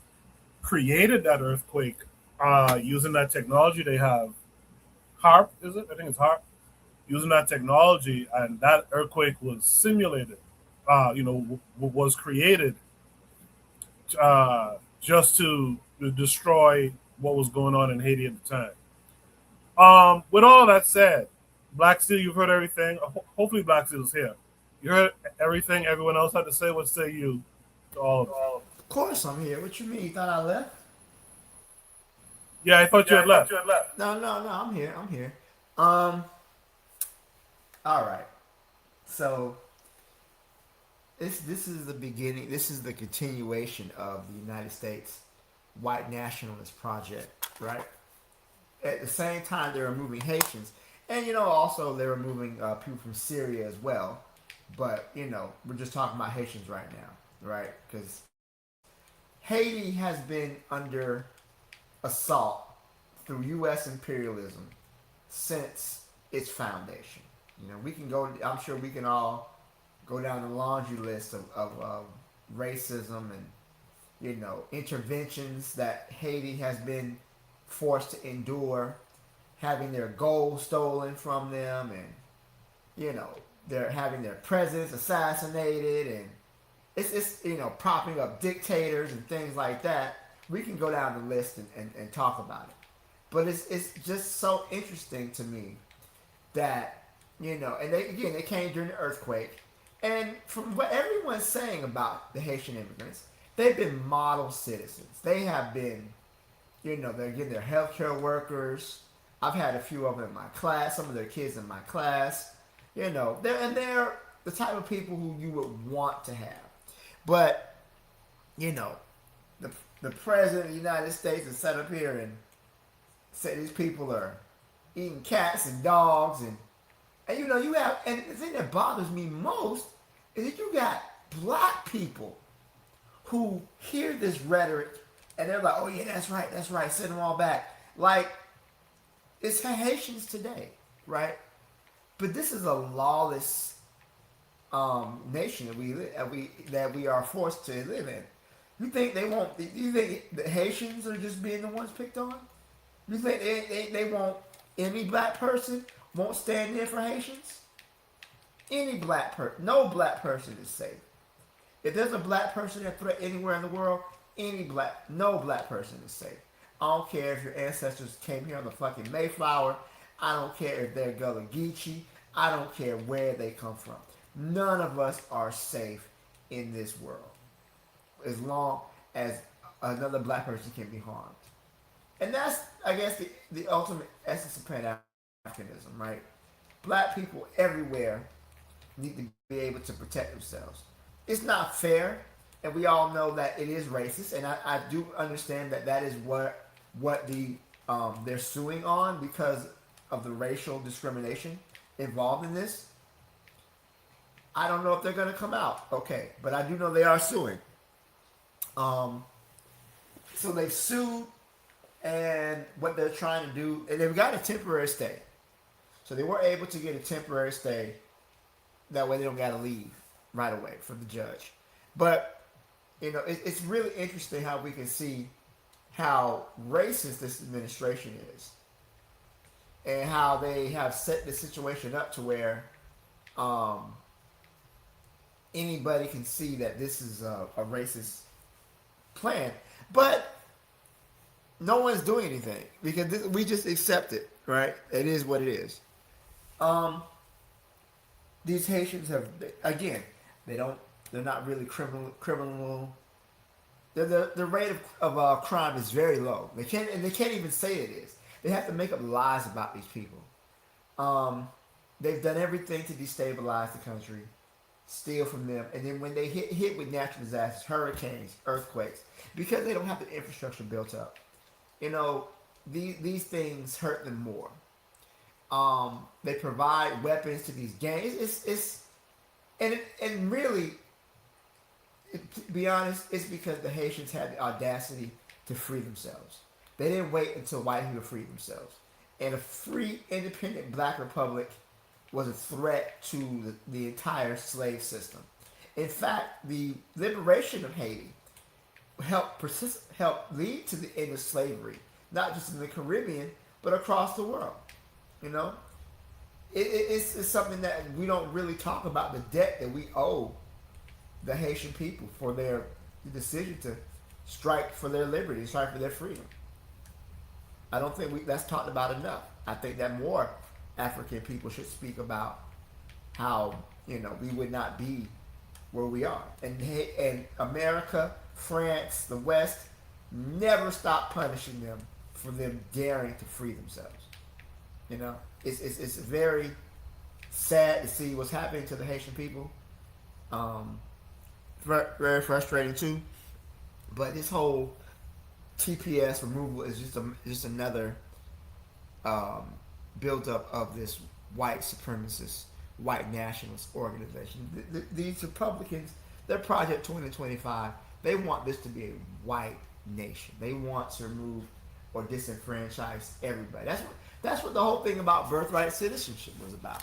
It's about creating a two-tier level of citizens, right? We're citizens, you're not. Even though you were born here, you're still not a citizen. That's what this whole situation was about. And eventually, if they can remove the Haitians, who said they can't remove our black asses? So I'll stop there. Thank you, Funky. I appreciate that, Black Steel. I want to just have everyone touch on this one thing before I produce a counterpoint. What responsibility? Let's try to create a short list. But what responsibility does the broader African diaspora, including Black Americans, have toward Haitians facing this deportation or displacement? What should we all be doing in response to this? Is this something that we just supposed to sit in silence and just shake our head and say, see, there goes America, there goes white folks, or something that we should actually be trying to do? Some awareness we should be trying to create, some organized movement. Like, what should we be trying to do? I'll start with Black Steel on this one. That's a good question. I think, first of all, in this white supremacist renaissance that we are enduring right now, I think that we all have a responsibility to one another, because we're all under the gun. We're all under attack, right? And I understand that there were some Haitians who went to other neighboring Caribbean countries. It wasn't just the U.S. I know that you mentioned there were some in the Bahamas. We know there's some in Jamaica. I'm pretty sure some of them went to Cuba as well. So what we have to do is, first of all, understand these are, even though they may come from a different country, at the end of the day, they are black people. They are Africans, and they are our people. So we should make them as comfortable and as welcome as possible. But also too, the responsibility is for black nations as well to support Haiti as well. I don't even know who's the president right now of Haiti, because after the last dude got assassinated, I don't know who's in control.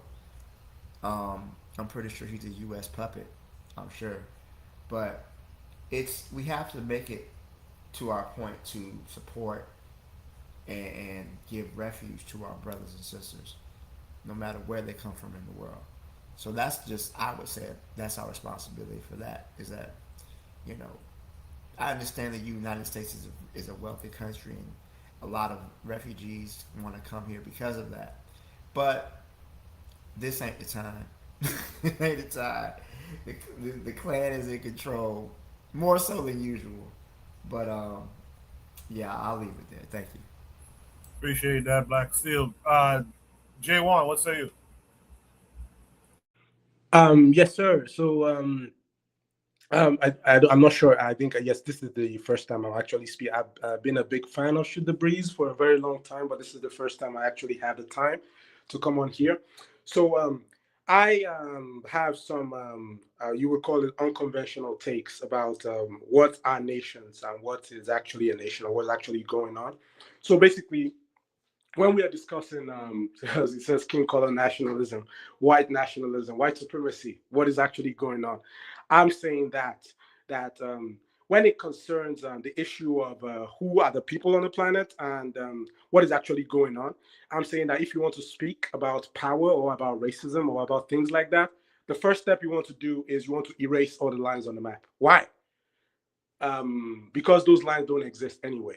Basically, people exist.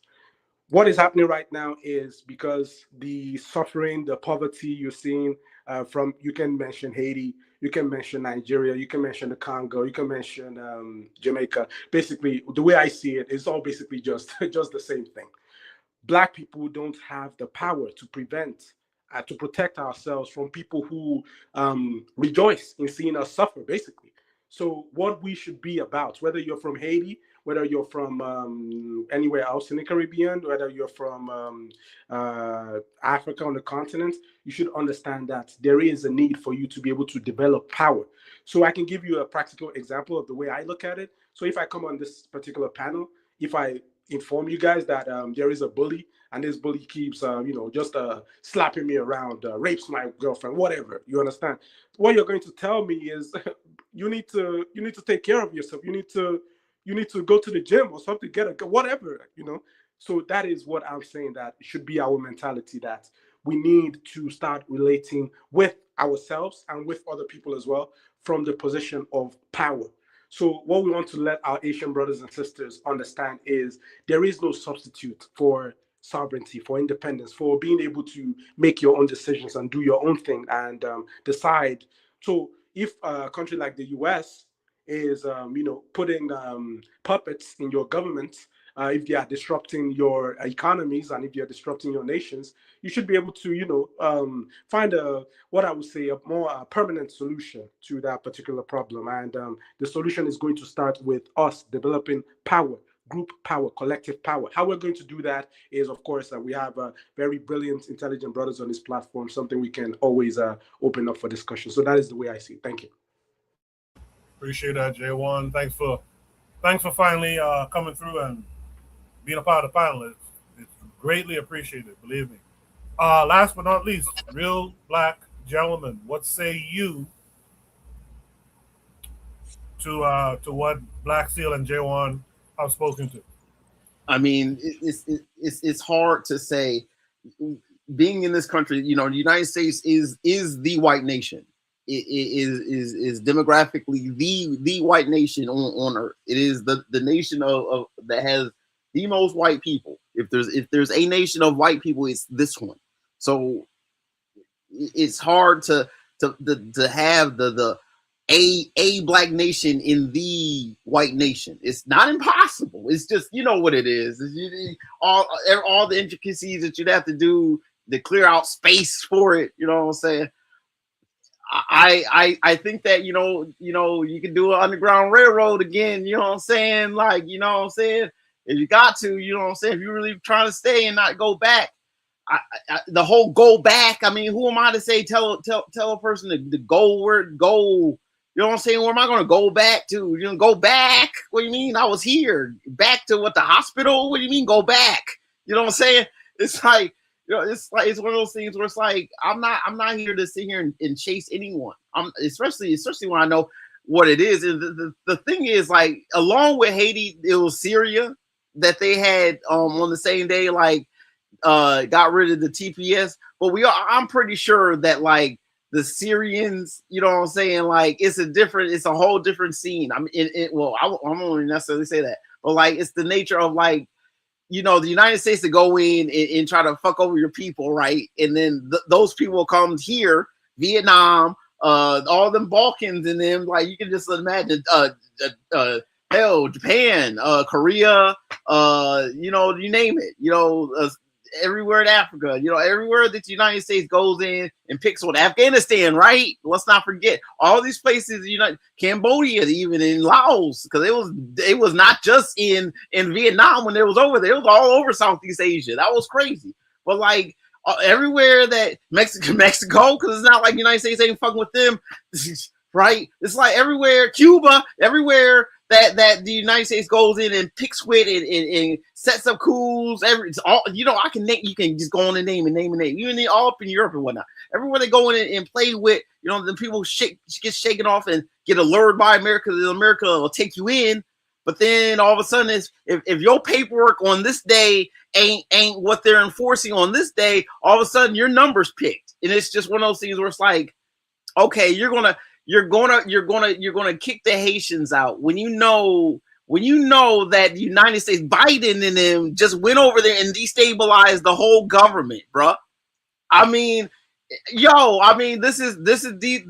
the breaks, right? These are breaks. These are the angles, right? So I'm just saying, it winds up being like, even the same thing with Syria. That's why Bashar is gone, right? It's like they went in and destabilized these peoples, and then it doesn't help to kind of do that to a people. It's mean spirited, to say the least, and I think it's very calculated to get a different response from different peoples. That's all I got to say. I really appreciate the conversation on this topic, man. Real good stuff. In the chat, Lotta says, I've seen a video where they are drinking melanin now too. Wow.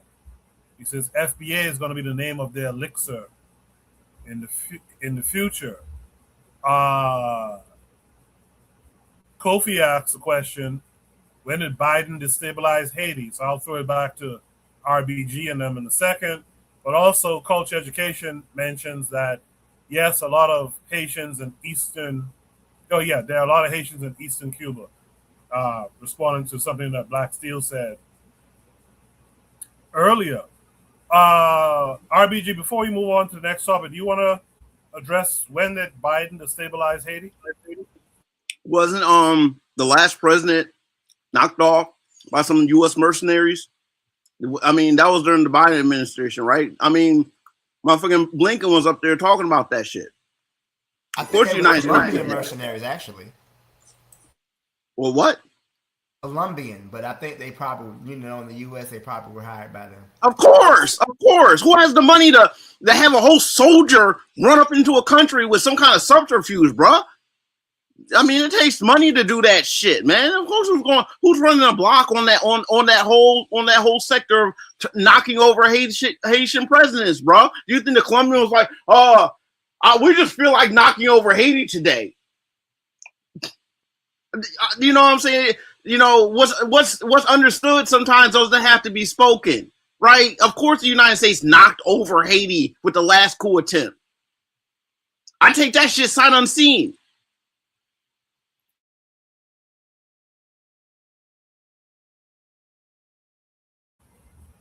Yeah, that whole thing was a whole drug thing, which I'm sure the U.S. was a part of as well.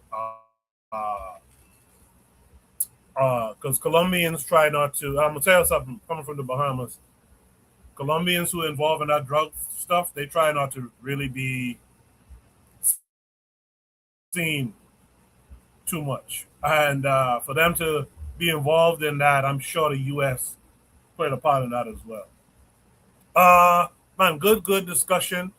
What I like about the discussion is it allowed us to be able to be critical. We were able to criticize the way governments treat vulnerable communities, but it also allows us to talk about what's the standards that we apply to the way Black people treat one another. As we go to Shooter Breeze topic number 4, we want to continue that thought in an interesting topic title. Shooter Breeze topic number 4 says, maybe Black folks aren't good people. Maybe Black folks aren't quote unquote good people. By the way, if you're here and you like the conversation so far, man, let the people on the panel know. Drop a fire emoji, 1 through 5, to show how much you like the conversation. Drop a fire emoji. Let the people know on the panel if you are and how much you are enjoying the conversation that we're having here tonight. Again, Shooter Breeze topic number 4. Maybe Black folks aren't quote unquote good people. This comes with a link that takes us to YouTube again. Oh no, sorry, it doesn't take us to YouTube. I think it's the wrong one. Hold on a second, let me make sure. Yeah, it takes us to Instagram. Sorry. Make sure you guys can see my screen. Kofi gave us 5 fires. Trigger Happy gave us 2. I'd like to hear from the rest of you guys. I got to share this again. The audio dropped. Sorry about this.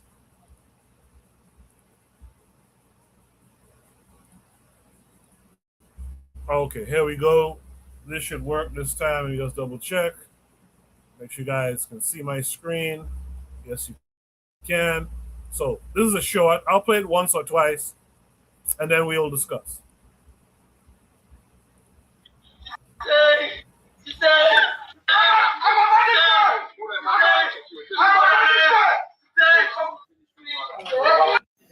Every time I make a post about some subservient shit that Black people do to white people, you see Black people in my comments, Black Americans, Africans, Caribbeans, you see them in my comments. Oh, Black people, we're different. We don't have hate in our heart. We're good people. We're not good people. The true measure of who we are is how we treat each other. You see what he just did? He just burnt that kid for stealing wood. Wood. He burnt. Go back and see the final few frames. The boy was lit on fire. That is exactly the same thing that we would do to every other race if we had the capability. The only reason we don't do it is because we're weak. And instead of acknowledging that we're weak, we're over here lying to ourselves. Well, we're nice. No, we're not nice. The true measure of who we are is how we treat each other. Look how we treat each other in Africa. America, did you know that in America, before a doctor gets sent to war in the military, they have to go spend some time in a emergency room in a Black community? Because the type of injuries they will see in the hospital in the Black community mirrors the type of injuries they will see when they go to war. We do war level brutality on each other in our neighborhoods, but we will come out. Meanwhile, George Zimmerman is still walking around. Rick Chow is still walking. We lack the ability to do anything to anyone because we are weak. The first step of fixing a problem is acknowledging that there is a problem. And if we collect, the problem is Black men. You heard the saying, when you get knocked down, you stand up, or whatever. Knocked down 5 times, stood up 6 times. The problem with us as Black men, African men, Caribbean men is we got knocked the fuck down. And instead of dusting ourselves, getting up to pick up and continue where we left off, we decided to lay down on the ground and talk about, oh, I was planning on laying down the whole time. No, we got knocked the fuck down and we're too weak to stand up.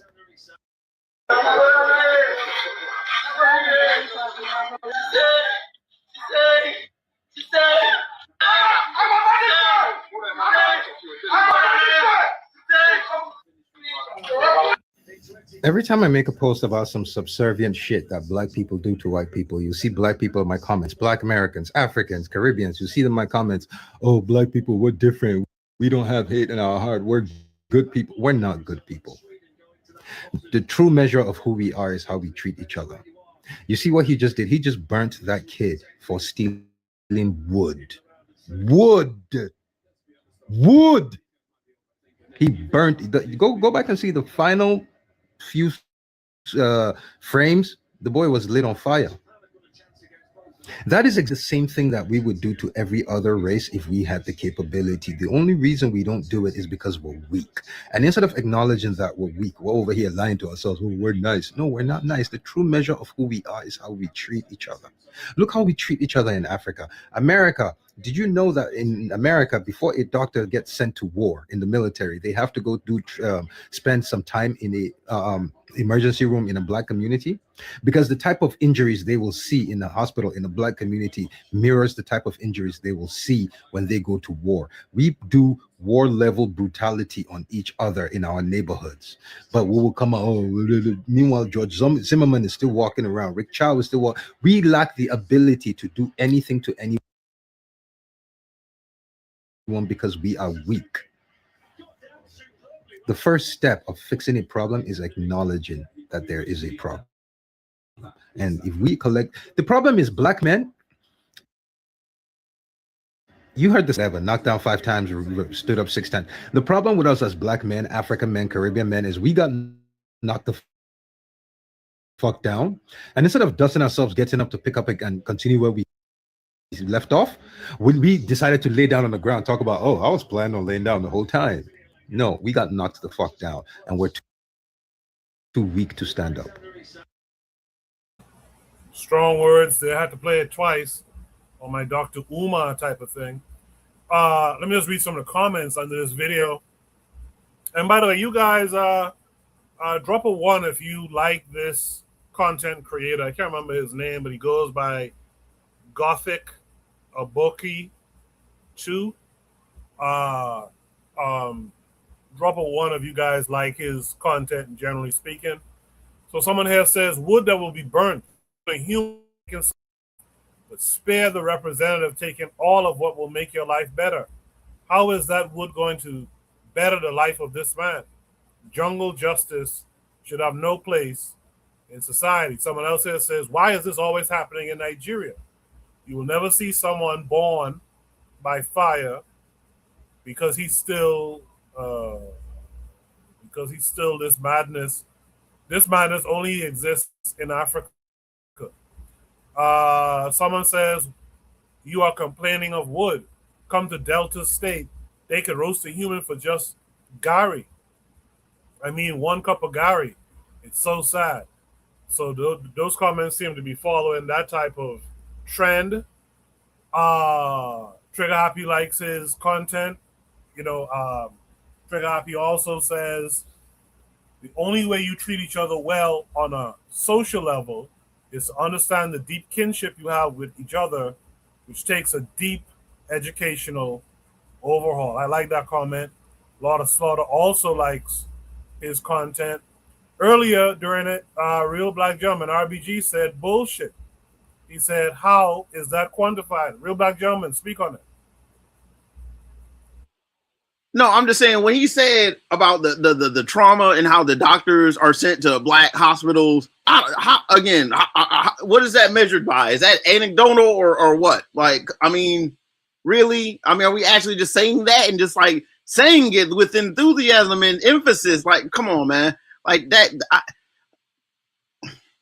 Like white people don't like do traumatic stuff to each other. Like just in general, are we? I mean. What's going on here? Like, how do you say that? I'm just saying I take offense to that particular statement. I mean, I ain't saying, you know what I'm saying? I'm just saying, man, like, I think that was a little bit off kilter considering what he was talking about. Like, are black people, or maybe black people aren't good? Are he saying that, like, we're just not good? I mean, there's bad people everywhere. I'm not going to sit here and say, you know what I'm saying? Black people, there aren't individuals. I mean, think about the good though. I mean, if you think about in just the standard, just average, I just don't think that what he's getting at is a representation of everyone on the continent, let alone in wherever area that that person happens to be at. I mean, we all know black people do some reckless things, but I mean, again, when we sit here and say that, I mean, again, look at peoples around the world. Yeah, these white people just had 16 kids in a hole in the ground. Like, black people don't do that. Black people don't do that. If white people are not good, white people certainly are not the best. Is worse. You know what I'm saying? If white people are bad, white people are definitely worse. I mean, it's the nature of everything that you can say behaviorally, just in like what is tolerated. I mean, white people are even the good white people are tolerating the colonialism of the bad people. I mean, like, what's the? I mean, I don't see. Something happened to that man. I'm gonna say that something happened to that man for doing that, because obviously it was put on camera. I don't think he in his passion, his hatred, and his zeal about trying to like do justice. I mean, you can sit here and burn the boy. Who's to say is the boy still alive? You say burnt because you saw the shit was on fire. They even blurred it out. You know what I'm saying? Put the pixels on it. You know what I'm saying? Is that boy still alive? Because I mean, all of them clothes went up. I mean, he put fuel and whatnot on them. That's gross. That's the wrong thing, the wrong answer for theft. You can't sit up here and start chopping off hands and feet because of theft. I mean, the Congolese and the fucking Belgians, you know, showing us like how, you know, this it's absurd to like, you can't be crust of crust of a bread like type threat, like theft. That where someone's trying to get an apple real quick. Yeah, that is kind of wild. But at the same time, when people don't have much, honestly, a compulsion to take from other people does have to be curtailed. You can't just take just because you rationalize it's not that much. Because you start rationalizing like that, you'll start taking a little bit from everybody, and then you'll start taking more. It's not necessarily good to steal, but the punishment must fit the crime. If you worry about him not learning his lesson, you don't beat the boy. You don't just beat him. I mean, one thing you might have to do is just starve him a little bit. Make sure that he don't. You know what I'm saying? Tell his parents don't feed him for a day. Like, make sure his stomach grumbles. Make him a little weak. That way he don't get the energy to try to want to steal something. You might learn his lesson and print in his bones a little bit. You know what I'm saying? You have to have a little bit of creativity about punishment with children, man. You just can't you burn them. That's the most brutal thing that you can do to a person. You should never burn a person. You know what I'm saying? You should never burn a person. Like burning and biting and spitting is not what you do to people. It's viscerally wrong, especially burning. You should never do that to a person. I'm gonna pass the mic. Appreciate that, RBG. Real quick though, I looked it up because I've heard that before too. What he said about military medical personnel. So I did a quick search. It says, yes, U.S. military medical personnel train in high-volume urban trauma centers, some of which are located in major cities near or within diverse communities to practice critical life-saving surgery. This training is part of formal military-civilian partnerships designed to prepare doctors and nurses for battlefield injuries. So he's not off there. Yeah, I get it. I mean, it's just the nature of black people. Again, he says high density, where it's just, you know, naturally a city has a lot of people, and naturally a lot of the cities have black people because you need a lot of labor in the cities to do a lot of things. I get it. I just think that, again, like, I mean, if we take it back 100 years or so, I mean, you think about these Irish in them, you know. You might, I'm just saying circumstances, correlation is not causation. I'm going to say that. That's all I got to say. Right. A lot of sort of makes a good point. I had forgotten about it too, because this guy talked about his life, and he's a veteran. Like a lot of sort of says, that creator is a veteran. I knew he was in line. Yeah. Man, Trigger Happy has a lot of comments that I'm going to get to those in a second. Let me just go down the line with my panelists. I started with Real Black Gentleman. Let me go to Kofi. Kofi, what say you? Yeah. I'm gonna piggyback on our brother Black Gentleman. This is anecdotal, and to say this is the representation of all Black people, he's basically saying he's privy to do something like this. It's a ridiculous statement. Like take things as they are. This particular specific person is horrible. Full stop. Right? And again, piggybacking off what Black Gentleman said in the United States. So if you want to use, I thank you for fact checking what he said, but if you can also fact check this, right? White people are the only, since we're the worst of the worst, according to him. I think he's doing this for sensationalism because he is this content creator. He is pro black, so I think he's just doing it to just get clicks. But let's go off of what he's saying here in these United States of America, right? Since Black people are so horrible, right? The people that have the highest concentration of child molestation and pedophilia are white people, not Black people. Most school shooters, right? White people. There's a lot of crime that white people are the kings and the champions of that Black people don't even touch. So he's using all that anecdotal, this as a standard, like no, right? And when he's burning him, so I bet you, I don't know what his religious convictions are or lack thereof, I don't know. But when I saw this, you have a lot of people that are Christian, that are Muslim, right? And they say, "Oh, this is horrible. This is horrific." Yeah, but your God and your deity and your Bible and your Quran condones this. So when I heard this story, it reminds me of when the person there was a person on the Sabbath. He went out collecting sticks. He went out of town collecting sticks. And when the people, they didn't say why he was collecting sticks. It's the same thing. He said this boy was getting wood. They didn't say why he was getting the wood. The Bible says they didn't say why this person was getting wood, what the purpose is. So it was like the Bronze Age. So they probably needed it for cooking or for warmth for fire, right? Most likely that's what we needed it for. So they say because you're picking up sticks on the Sabbath, and the Sabbath is a day to be holy where you're not supposed to work, what did they do to that person? They stoned them. Stoned them to death. So it's like it's a lot of hypocrisy. He's doing the same thing here. So people go like, oh my gosh, and clench their pearls like this is horrible, this is wicked.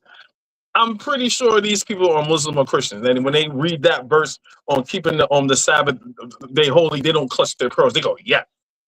So like he could miss me with all that. I'm not even really gonna spend too much time on this because it's ridiculous. This is horrific.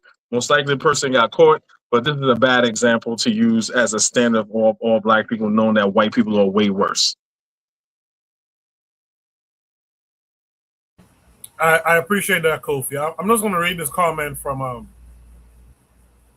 Trigger Happy and Lot of Slaughter.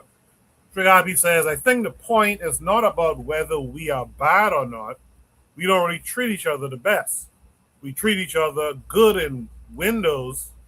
What? We treat each other good in windows, but not consistently. Lot of Slaughter adds, he's asking the question. It's not about comparison. Just like George Zimmerman is cruising around Florida and how many brothers got buried this week, we don't take action against anyone but us. So, Kofi, what say you to that before I move on to the next panelist? I'm terribly sorry. I missed the question. Repeat it again.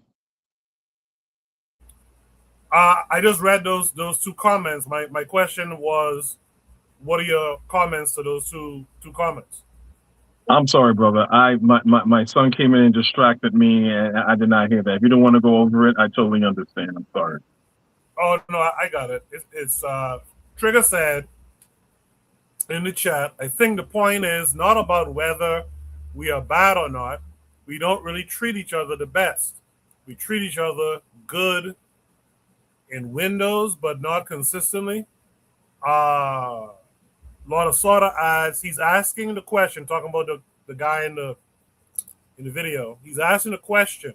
It's not about comparison. Just like George Zimmerman is cruising around Florida and how many brothers got buried this week, we don't take action against anyone but us. So I'm asking Kofi now, what are your comments to those two comments from the chat? So the first one would be like, yeah, we don't treat each other the best. So I would ask Sugar Happy, what people treat each other the best?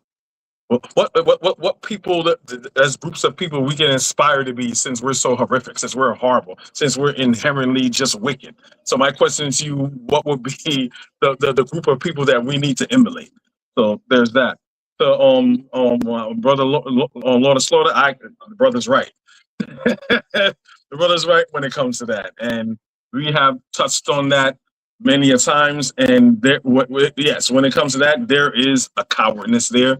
And I like the analogy that our brother here did. He said, we get knocked down, and we say, "Man, I was gonna sit here anyway, man. I was tired." you know. But yeah, we spoke about that many times, and yeah, that does show sense of weakness. They are people. So you have your Chris Dorner. You have other black people who has, you know what? I'm sick and tired of it, and I'm gonna go with jungle justice or street justice, right? And for the sake of this platform, and not, I'm not trying to advocate violence, but all of us with a warrior mindset, we're not supposed to advocate violence, but we understand the art of war. We understand. We learned this from we were children. You know what I'm saying? If someone's bullying you, you gotta fight back. And if a group of people or a person knows that they could get away with doing certain things to you and there's no consequences to pay, they're going to keep doing it. You got your Carmelo Anthony's, and you have many other examples, and it's not going to stop. So in that aspect, I do agree, Lola Stoller. Yeah, we are weak in that way. Trigger Happy in the chat also adds, we can inspire to be like our ancestors. LOL. I don't believe in the white man's anthropology that everyone is inherently tribalistic. That is their reality. They project it. He says, we treat each other much better in the past than under a white-controlled world. Not to say there were not instances of disagreement, but definitely forms of collaboration. Lastly, Trigger Happy says, white people will always fight each other because that's been their history since inception. Their culture is inherently a war culture that is rather unhealthy. Not to say our ancestors did not do war. Lord of Slaughter adds, our hitters don't hit for us. Now that's the comment of the night, I think. Our hitters don't hit for us. They hit against us. So Jay, real quick. No, real quick. So basically, what Trigger Happy is saying is pretty much undermining what the brother here is saying. He says you need to emulate our ancestors, and I totally agree that, but that would be black people, what this guy is trying to demonize. He didn't say modern black people, or he didn't say what time period. He just used a general broad term, right? So I will have to push back on that and say no. Again, we all had, all people have conflicts, but yes, Trigger Happy is that white people do have a warrior's culture due to the environment that they live in, where they have to tend to their barbaric, Neanderthalic, savage ways of doing it versus us. And that's a little bit of our problem too. But I think a very interesting, I kind of want to know everyone's opinion. I'm not even going to say this dude's name, a Nigerian dude. He has a YouTube channel here, and he says something that I found very thought-provoking, upsetting, but it also exposes how ignorant he is. So he's saying Africans are usually the reason why they lost, they're docile, a little bit lazy, and may not be innovative, is because they had everything at their feet. They're in Africa. They don't have to go hungry. They could go hunting. They could go fishing, and they could go foraging. So because everything is so easy for them, that there's nothing. He has this the Darwinian survival of the fittest mentality, versus the white man. He couldn't do all that, so it forced him to to be thought provoking. And I know how ignorant that is, but I'm kind of wondering, do people share that, kind of piggybacking on this, if what this brother is saying is true? I wonder how people feel about that.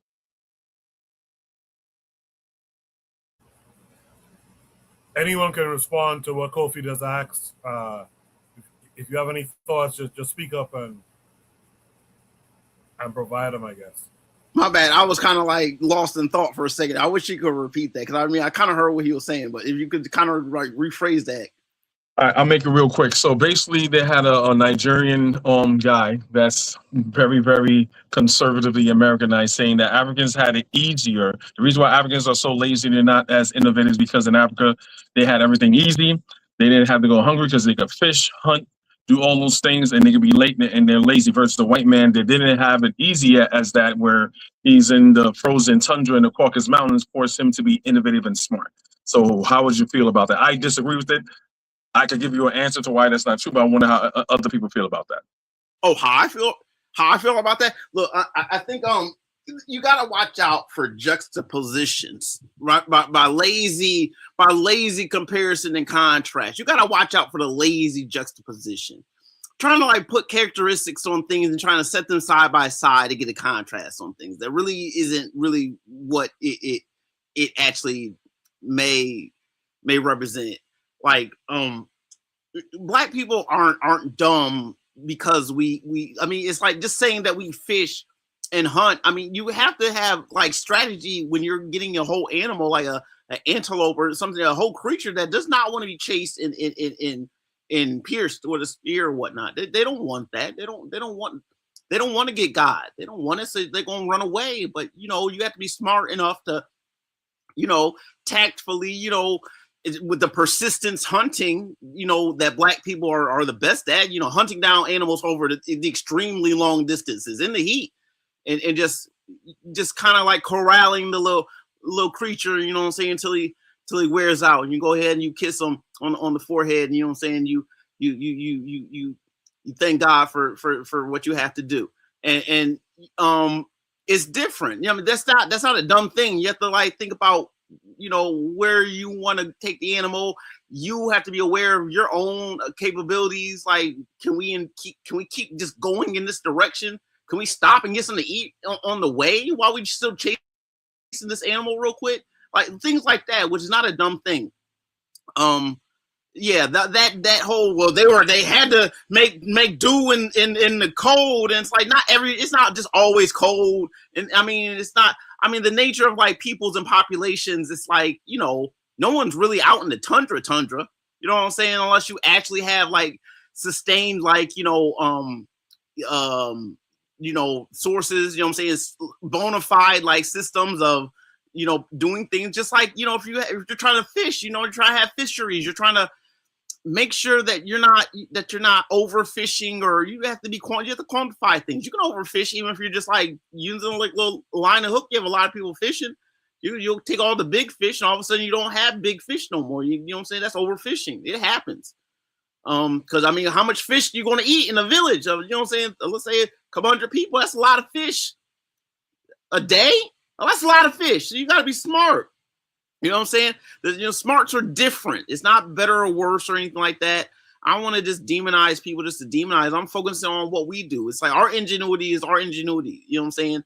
Just the nature of like swapping out, you know, our own natural systems for some kind of sense that, like, you know, what the white man just brought over on this ship, these mirrors and these dressers, you know what I'm saying? Bullshit that they done made out of some cheap wood, some knockoff secondhand wood that they done tore off from other shit and try to make it into, you know how the game goes. You sell you buy low and sell high to someone who don't know no better, and then if not that, you try to get what they have of value, and then try to swap it out for something that you don't really care about. You know what I'm saying?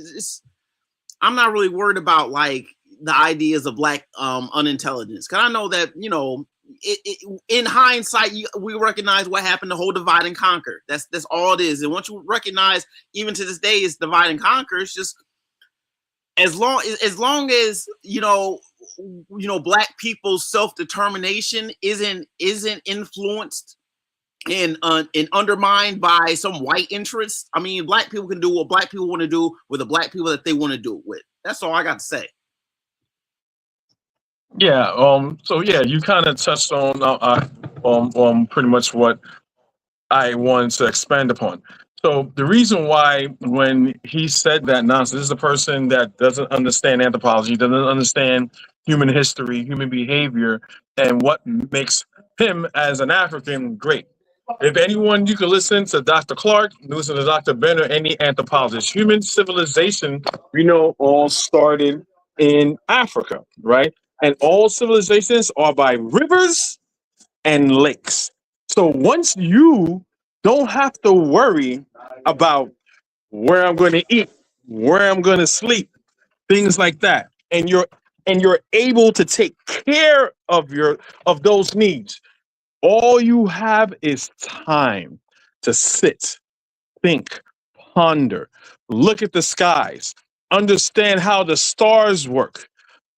If anyone understand, get my little new to grass types. If you understand astronomy, even astrology or whatever, you understand there's ages, right? We're the ones that developed this, that started out the sciences, right? White people can't do that because number one, for our African brothers here, we know that Africa has seasons. You have dry season, you have rainy season.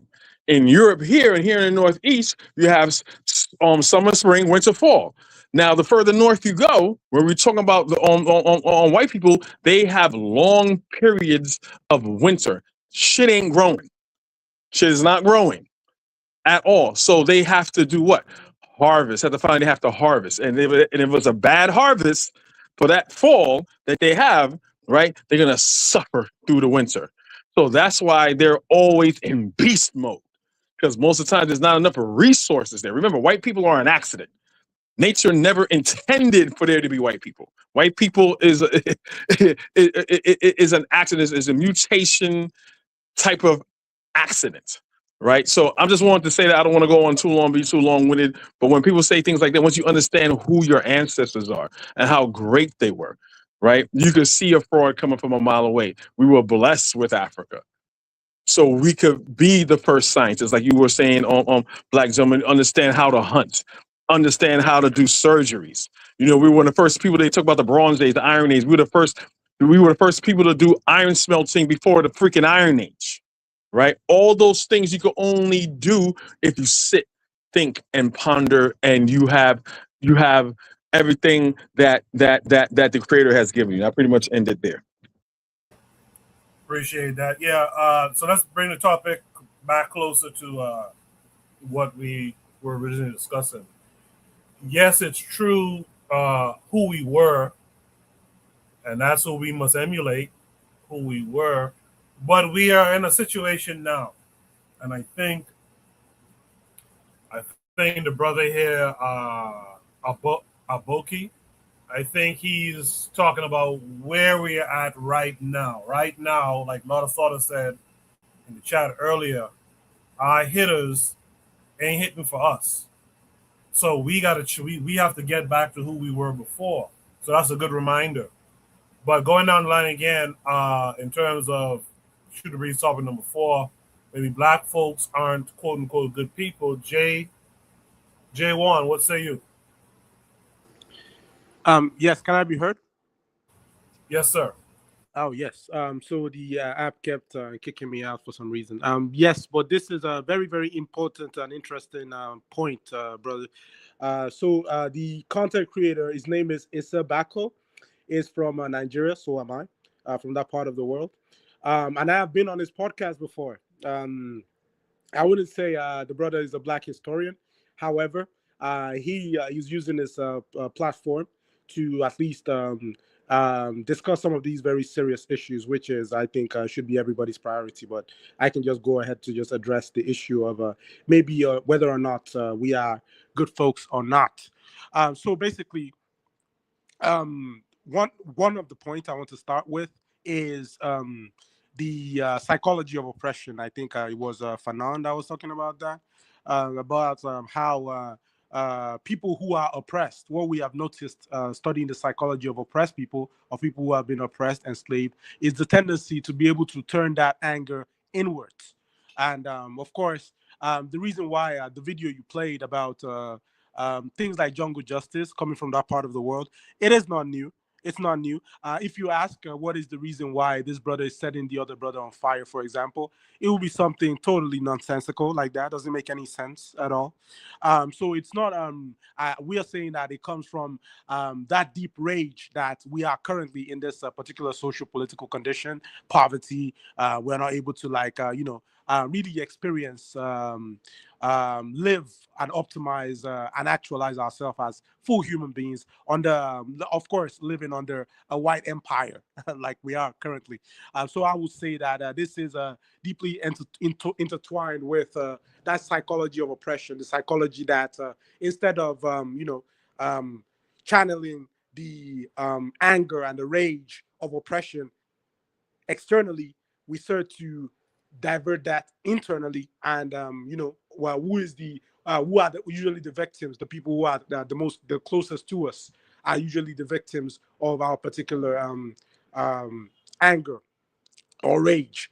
So basically, it's the equivalent of getting lions and just putting lions in a cage and just locking them in a cage without food for, let's say, 1 week, and then you come back and then you throw just a piece of just a little meat in the cage, and then you watch the, let's say, 10 lions kill each other and cut each other's heads off, and then you say that it is because they are lions and that's the way lions behave, not abstracting and not taking into consideration the general conditions that make for that kind of situation. So I've learned that multiple truths can coexist. So the truth right now is, do we treat each other the best? No, we do not treat each other the best. There is still too much jealousy. There is too much envy. There is too much self-hatred going on in that, because we don't really know who we are. We're not aware of our great ancestral heritage for something like that. We don't really understand. We're all still trying to, adjust and try to be as European as we can under the empire.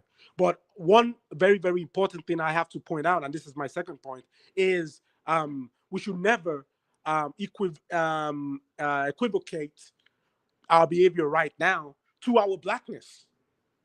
That is a very dangerous trap that European psychology and European propaganda has laid down for us. So what you have right now is you have you see someone, you see let's pick just a random person, right? Clearly a degenerate, clearly incompetent, clearly suffering from some psychological problems, you see. And then what you now do is you now justify that on the basis of his blackness. And then you say that, oh, the reason why that brother set the other brother on fire is because of some melanin, is because of the blackness of his skin. That is the reason why he did that. However, I'm saying that, like, there are just some things that should just be looked at objectively. Someone who is incompetent, someone who is has morally depraved, I would say, you are going to see Europeans always going to try to relate that to his blackness. And they're going to say that it is because he's black. That's the reason why he's doing that. However, whenever you see progress, whenever you see development, whenever you see black folks building anything, making scientific breakthroughs, even under these conditions, you will notice that that is never associated with their blackness. They will say that, as a matter of fact, they say that they are doing all of those things in spite of their blackness.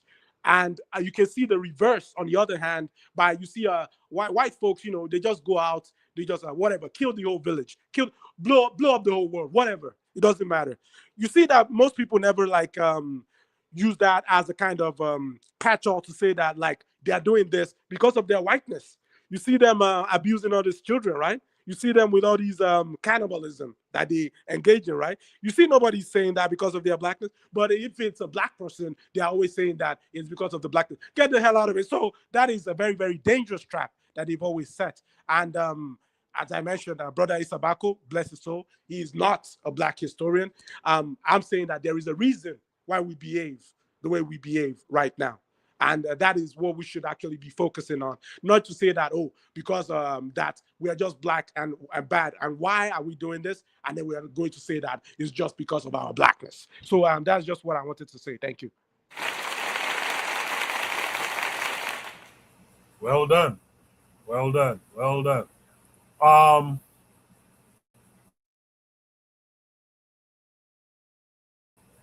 in the chat, Trigapi says, or they actually attribute it to their whiteness. Like a black athlete playing for Europe. They are good because of European technology and not their inherent black Exactly. talent. Yes. In spite of their The- blackness. Right. Good stuff. Good stuff from you and from Trigapi and from everyone so far with this topic. That leads me to Black Steel. Black Steel, you've heard everything everyone else had to say. What say you?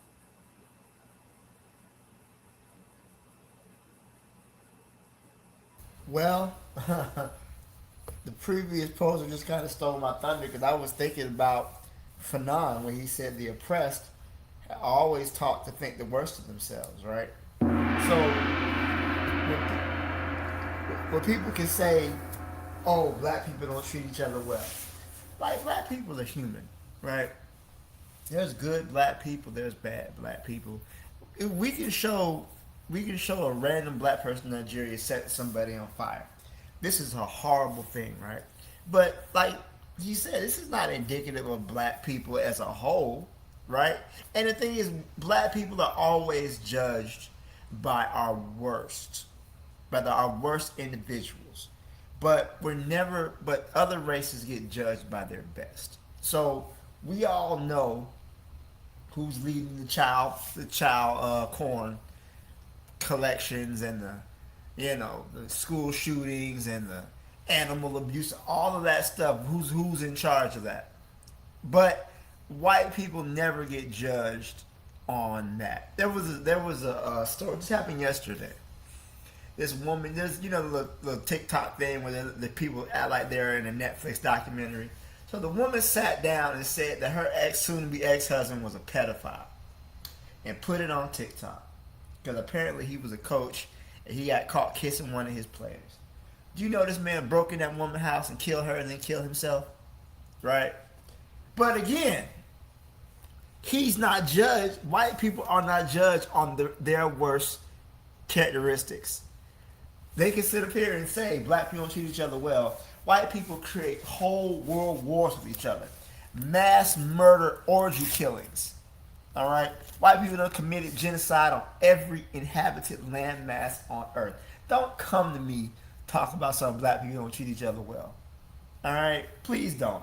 Because if we really playing, Savage Olympics, the white people got the gold medal a long time ago. We can't even catch up to them. We can't. They're literally participating in genocide right now as we speak. Okay? Black people are not doing that. But yeah, we can sit around and say, "Oh, white black people are good people," because of what one video we seen off of Instagram. Black people are oppressed, and because we are oppressed, and because we are not free, we take our frustrations out on each other because we're in proximity to each other.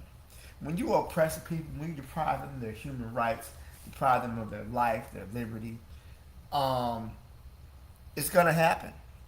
It's gonna happen. So we can't even.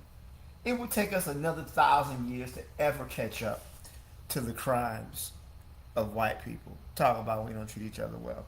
Which is why, off topic, it's always so crazy to me when these women who divest so much always claim they want a white dude because white men treat black women so much better.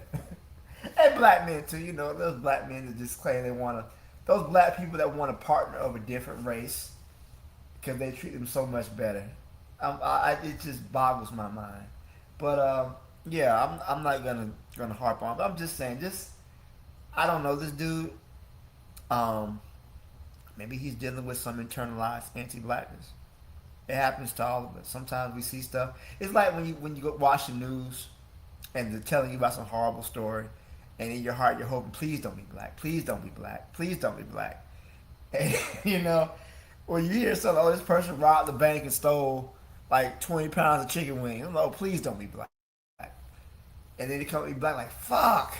So that's just, maybe he's dealing with some internalized anti-blackness. Who knows? But I'll stop there. Thanks, Coco. I had, and by the way, thank you, Black Steel. I had that same conversation with Brother Bakari either today or yesterday. how there's certain behaviors you see black people because we're under the domination of these people. There's certain behaviors you see black people doing. You're shocked. You're like, really? A black guy was a sniper in D.C. A black guy was in charge of a pedophile. It's like it's wild. Yeah. So please don't be black. Shout out to Sister Cheryl in the chat. She says white people don't treat each other well, and they have a system that they benefit from, and still can't get it together. Shout out to Sister Cheryl, by the way. She says, I would argue that black people's behavior currently is a symptom of living under white dominance. Well said. Well said. I have one more quick topic to do. If there's no last thoughts on this one, or if there's any last thoughts, speak them now. Before I move on to Shoot the Breeze topic number 5, the last topic for tonight, we usually run from 8 to 11 p.m. So if there's no last comments, I guess the takeaway going into Shoot the Breeze topic number 5 is if goodness is measured by how people treat one another, especially the vulnerable, what does the next situation reveal about the direction our humanity is heading in? That takes us to Shoot the Breeze topic number 5. Shoot the Breeze topic number 5 says, seriously, brothers, where is humanity going? This takes us to YouTube. Make sure you guys can see my screen. Yes. This takes us to YouTube, to a YouTube short. We'll watch it, and then we'll discuss it.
So this is a bit of a tongue-in-cheek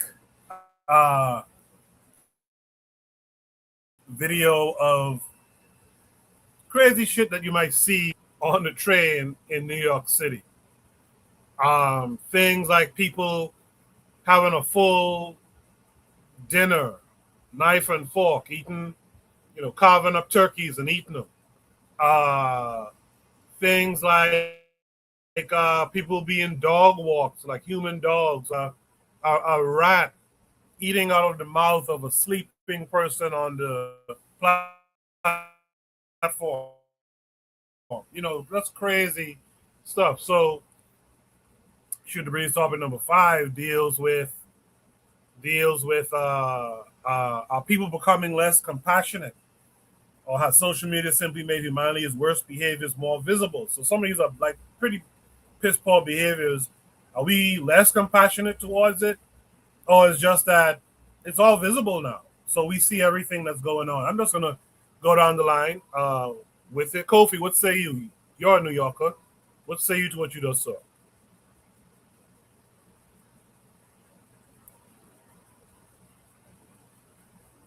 All right, maybe Kofi's not here. Real black gentleman, what say you? Now, this is funny. Oh my god!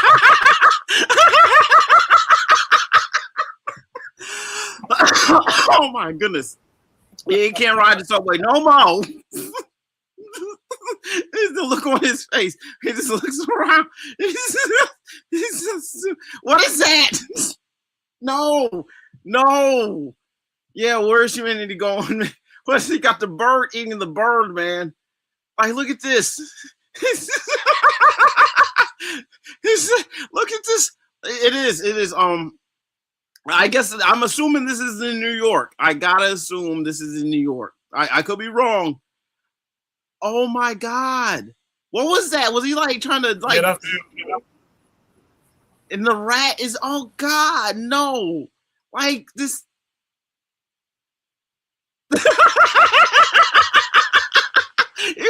See, this is what is they picking through the trash? Oh god, like yeah, the door.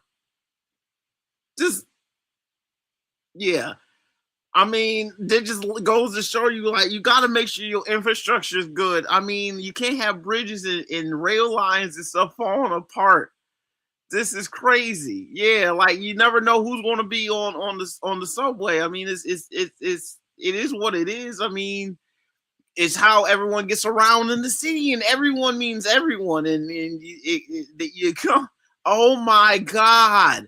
And you take it as it. Oh my god! You take it as it comes. I guess. I mean, people have varied. I mean, I know this isn't everyone, but yeah, it clearly happens enough that people. That's crazy. That's the one. Like what? Oh no! No, I know what it. Oh god! I'm done. I'm done. Done.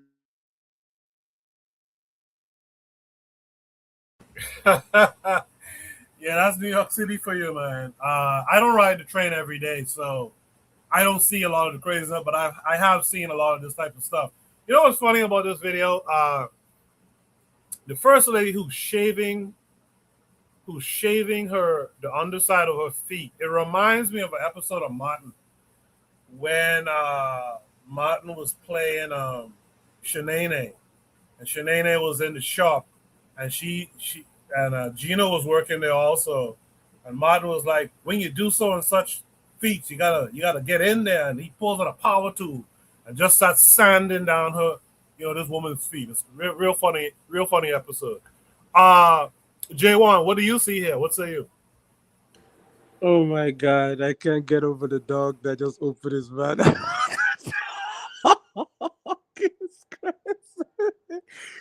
Oh my god, European civilization, man.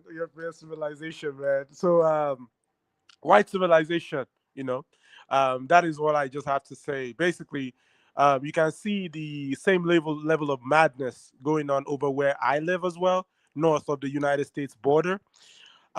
Basically, you get into the TTC here, what we call the TTC, the public transport, and you see just so a homeless person, whatever, just bring out a bowl of cocaine, just on the train, just right there, or it could be cocaine, it could be crack, it could be anything, just right there in the middle of the train. Start like balling up his cocaine, start cutting up his cocaine, start blowing the crack right there. So like It is totally degenerate. It is totally backward. Basically, I put the blame totally on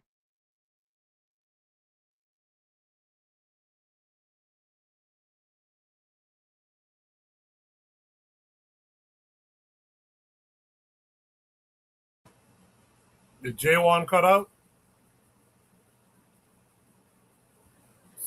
J1, it seems like you cut out, at least on my end. We'll come back to J1 in a second. Black Steel, what say you? So I don't see the problem.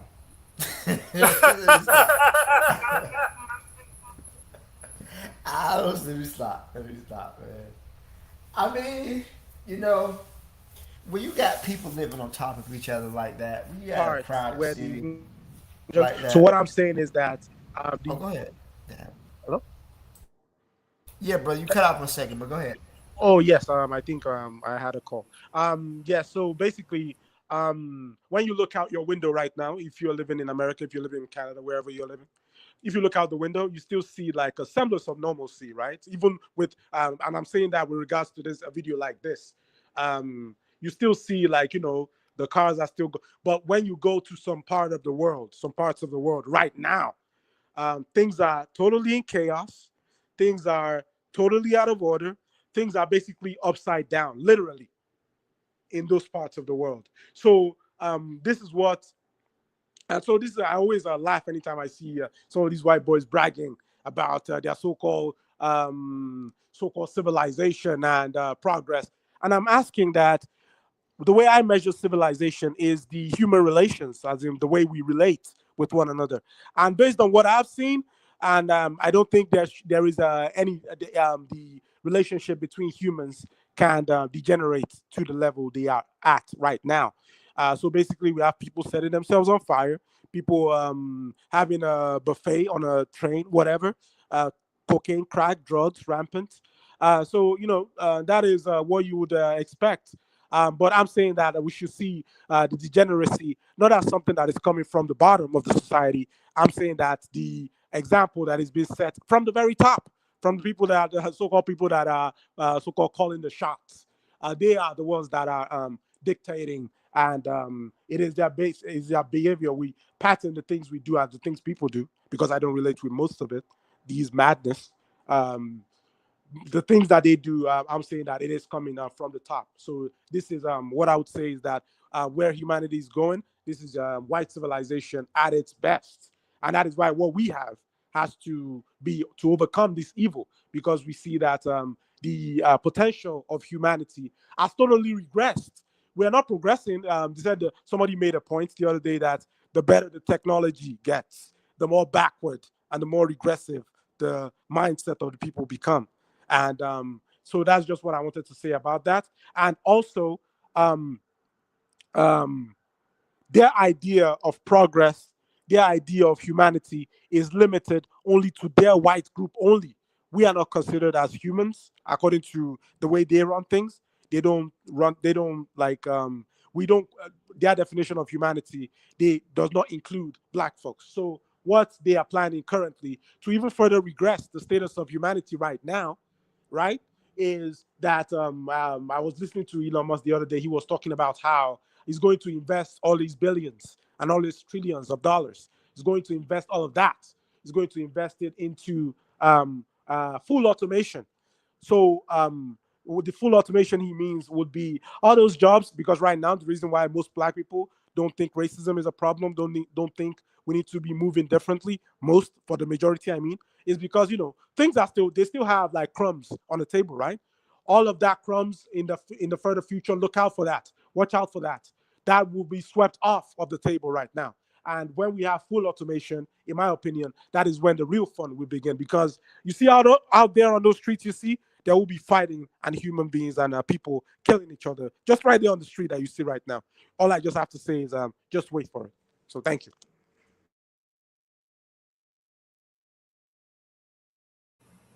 Appreciate that, J1. Black Steel. Seriously, brothers, where is humanity going? What say you? Man, listen. This is something that I've never seen in my life before. But I'm gonna say that people are tired, man, and people are so used to living on the edge, right? That this behavior is, I mean, homelessness, mental illness. So I'm gonna just say this, right? You can tell a lot about a society about how they treat their most vulnerable members of that society, right? Children, the poor, the homeless, the mentally ill. And we can see in many cases within Western society, these people are outcast, right? They're not given any support, they're not given any help. And they're just basically sent out there to figure things out on their own. And this is what you see. Dude moving the couch. Maybe he doesn't have a car. Maybe he doesn't have access to a truck. Maybe the guy, the dude with the freaking rodent in his mouth. We don't know what type of drugs he's on. But this is basically symptomatic of a society that has refused to do anything to help the people. And in a society that only benefits the richest members of that society. And everybody else just kind of got to get it how they live. And I think that's just a sign of that. Even though all the craziness, some things I see in the crazy than others, but people are just basically trying to survive day to day. Oh, is that a wolf? What the fuck? Oh, sorry. Anyways, people are just trying to make it. And New Yorkers, for their to their credit, they're used to seeing stuff like this, man. Like they just mind their own business. I can't imagine something like this happening on the Marta in Atlanta. People would probably be up and on. But New Yorkers are just like, hey man, you don't know how crazy that person is. I'm gonna mind my business. You mind your business. And everybody's just trying to just make it through the day. Because you don't really know what people are going through. You don't know what that person might have got evicted. That person might have just found out a family member died. So dude is probably just mind your business.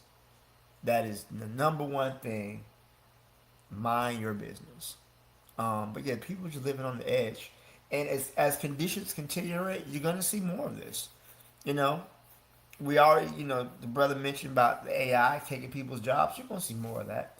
As more food and services get cut. Think about, for example, right, the price of gas just went up again. It's astronomical now. And that affects more than just, hopping in the car and going to the store. But think about how much food is moved through by trucks, right? That's gonna, when that fuel cost goes up, that is gonna increase the price of food as well. And many people are gonna be just food is gonna be out of reach for them. So this is kind of what you see: food, housing, shelter, all the things that you just need for basic human survival. That stuff's not gonna be there. It's not going to be there. People are really going to suffer for it. So my thing is, yeah, it's a little crazy. Humanity's going down a dark path because we let the most evil people in society take the reins and rule. This is what we really dealing with. So, yeah, that's how I see it. It's really, at the end of the day, some of it's some of it's funny. People dress up as dogs. They into that furry stuff. Hey, I don't want no parts of that, but whatever. But overall, I feel like it's just a tragedy, really. I'll stop there. Thank you. I appreciate that, Black. See, I was just going to go to shout outs, but Kofi returned. Kofi, were you following that conversation? Not the whole conversation, but I did see, what was going on. The video for what's going on in New York subways and how it could be funny and troubling and sad at the same time. So what really rings true to me, not true, what really concerns me is the homeless people that are homeless, right? We go to these Captain America I'm red, white, and blue, apple pie type people. This is the best country in the world. This is the richest country in the world. First world, yada yada yada. But then we have people that are on it, and I take the train now. For the job that I have now, I take the train. I don't drive anymore. Really, well, most of the time I drive most of the times, but I do take the train every now and again, and it kills me as a person to see people who are mentally ill, right? To see people who are hungry. And Coco, here, like, anyone that's in the city, you got people that are just saying they're hungry, but they're not hungry. How many times at my job, we'll have like fruits and little snacks and stuff like that. So I might take like an apple or orange or something and I have it in my bag or something like that. And people going, "Oh, I'm hungry. Oh, can you please help me? I'm hungry. I haven't eaten in 3 days." All right, let me give this guy a banana, some apples, got a granola bar. Oh, I can't eat that. I'm allergic. I can't eat that. Thank you, though. I'm like, what? Who the hell is allergic to apples? Who's, you know what I'm saying? Like, these people are, you know, but this country, as rich as it is, there's no money in helping people. There's no money in helping people, no matter how rich they are or anything. They have the money. There's no business in helping people. So it's being in New York. It's a treat. It's a treat. You see all types of things. And like one time they had this old lady, and she was obviously, she looked home. She was going through it, and I said, "Hey, can I help you or whatever?" She's, "Get away from me! I'm sorry, screaming. People, I'm 6'3". I'm like 6'3", 6'4". And this old lady, like, oh God, let me walk away. People think I'm doing something to her. You know what I'm saying? Mentally ill. And it's just sad in this country is that, we have to leave it up to like Catholic charities and nonprofit organizations in order to help these people. So I don't know if Coco, if like when you go on the train, they have this organization where they go on the train with bags of food, and they say, "Hey, anyone's hungry, you don't have to be homeless to be hungry. Hunger is something that affects everybody. It affects the working poor, yada yada yada. I have food here. It's free," and they ask for a donation for like a penny to a nickel or a dime to help funding it. You know what I'm saying? I always give those people. I always give to those people.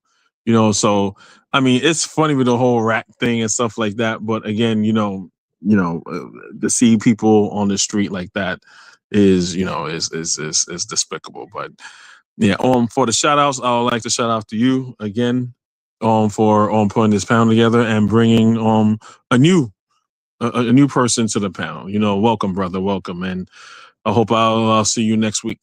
Shout out to the panel. Yes, indeed. So this is thank you for that, Kofi. This is the part of the show. Before we end it, we'd like to give our shout outs of something positive we personally experienced during the past week, or something that we've witnessed or seen on social media. So anything you want to shout out that's positive, Pan-African, Gaviite, go for it. Kofi just did his. J1 is who Kofi was referring to as the new person on the panel. J1, what would you like to shout out this week? Yes, I would like to appreciate yourself, brother, for hosting this platform. I shout out to all the brothers and sisters listening to the sound of my voice. These kind of conversations is very progressive, is very good. I wish we would have much more of this. I would have it collectively so we'll be able to solve our problems. So what I would like to shout out is my own efforts that I've been putting together for a year or so now. Basically, um, I always wonder that people who come into their African-centered consciousness, they do not have a place where we can say, you know what? If you are asking questions that, oh, what kind of reality is this? That what is going on here? They start asking questions about what is going on with white people and racism and anything like that, or they just want to explore their African-centered consciousness. We, myself, and some good brothers have built a platform and we call it United Black World, Verso.app. I would suggest all the Gaviites, everyone, to visit that website. It is free, and you would have access to information in a organized, centered collective way. Where if you're looking for lectures, you can mention any of the ancestors, and we can say that we have plenty of their lectures on that website. Dr. John Eric Clark, Dr. Ben, Dr. Amos Wilson, ancestors both past and present now, videos that we think is going to be very informative. So we have videos like that. However, we do encourage, we understand that reading is more important than watching television. So we also have books on there as well.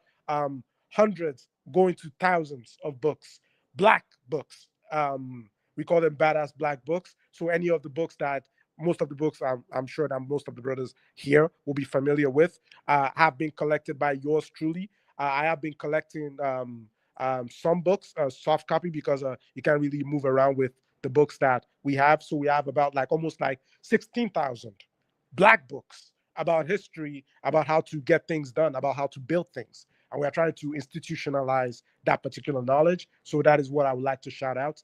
Please just go visit that website and share the link with brothers and sisters who are interested with helping us build this movement as well. Thank you, everyone. J1, one more time. What's the name of the app again? United Black World Versal app. Okay, so J1, do me a favor. Since we're connected on Twitter, tweet that out tonight, and I will retweet it and screen capture it and share it on YouTube and stuff. All right? Yes, sir. All right. Thank you. Appreciate you for being here. Hopefully, you'll join us again next week, 8 p.m. Eastern Standard Time, and let some people know. Invite a friend or two. Real Black Gentleman, what would you like to shout out this week? It's been a minute since I've been on, but a couple weeks ago, there was some people out in Zambia. There was I guess some Chinese man was out there trying to be all big boss. The workers had to step up. I don't know if you guys mentioned that before, but yeah, I just want to give a shout out to them for staying on business. That's all.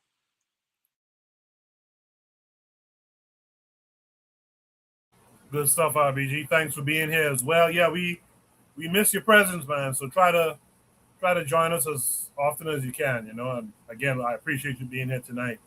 Last but not least, man, Black Steel. What would you like to shout out this week? Shout out to the Islamic Republic of Iran for putting belt to ass to the United States. I gotta say, they are really putting on a masterclass in resistance. Shout out to those Black organizations, Black Alliance for Peace, that were mentioned by these white national fascist terrorists. And they're now that they're trying to blame Cuba for leftism in the United States. Shout out to the people of the Cuban Revolution, man. They're still standing strong against U.S. imperialism. Shout out to the people of Haiti. Shout out to everyone fighting imperialism, racism in the world. And shout out to you as well, Koku. Appreciate that, Black Seal. My shout out is to all of you. Thank you, all of you, for making this a good episode once again of Shoot the Breeze. This is episode 250. Imagine that. Imagine that. 250 different Saturdays we've come out here and done a panel discussion. It was a good one again tonight, and it will be a good one again next week. I should be back next week hosting. So this week, join the Discord. The link is pinned to the top of the chat. Join the Discord. Navigate the Shoot the Breeze Topics channel. Drop a prompt as well as an attachment to some type of video, image, social media posting so that we can put it up on Shoot the Breeze in the coming weeks. All right, man. You guys be good. I'll see you guys soon. Until next time, peace.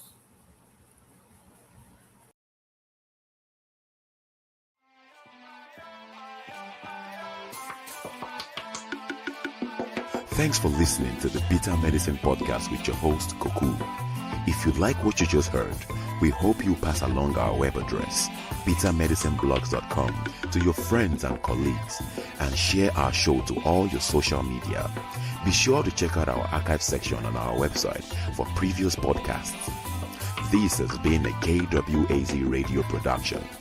Join us next time for another session of the Bitter Medicine Podcast. Follow us on Facebook at Bitter Medicine Show, Twitter, Bitter Meds, Tumblr, Bitter Meds, Instagram, Bitter Medicine.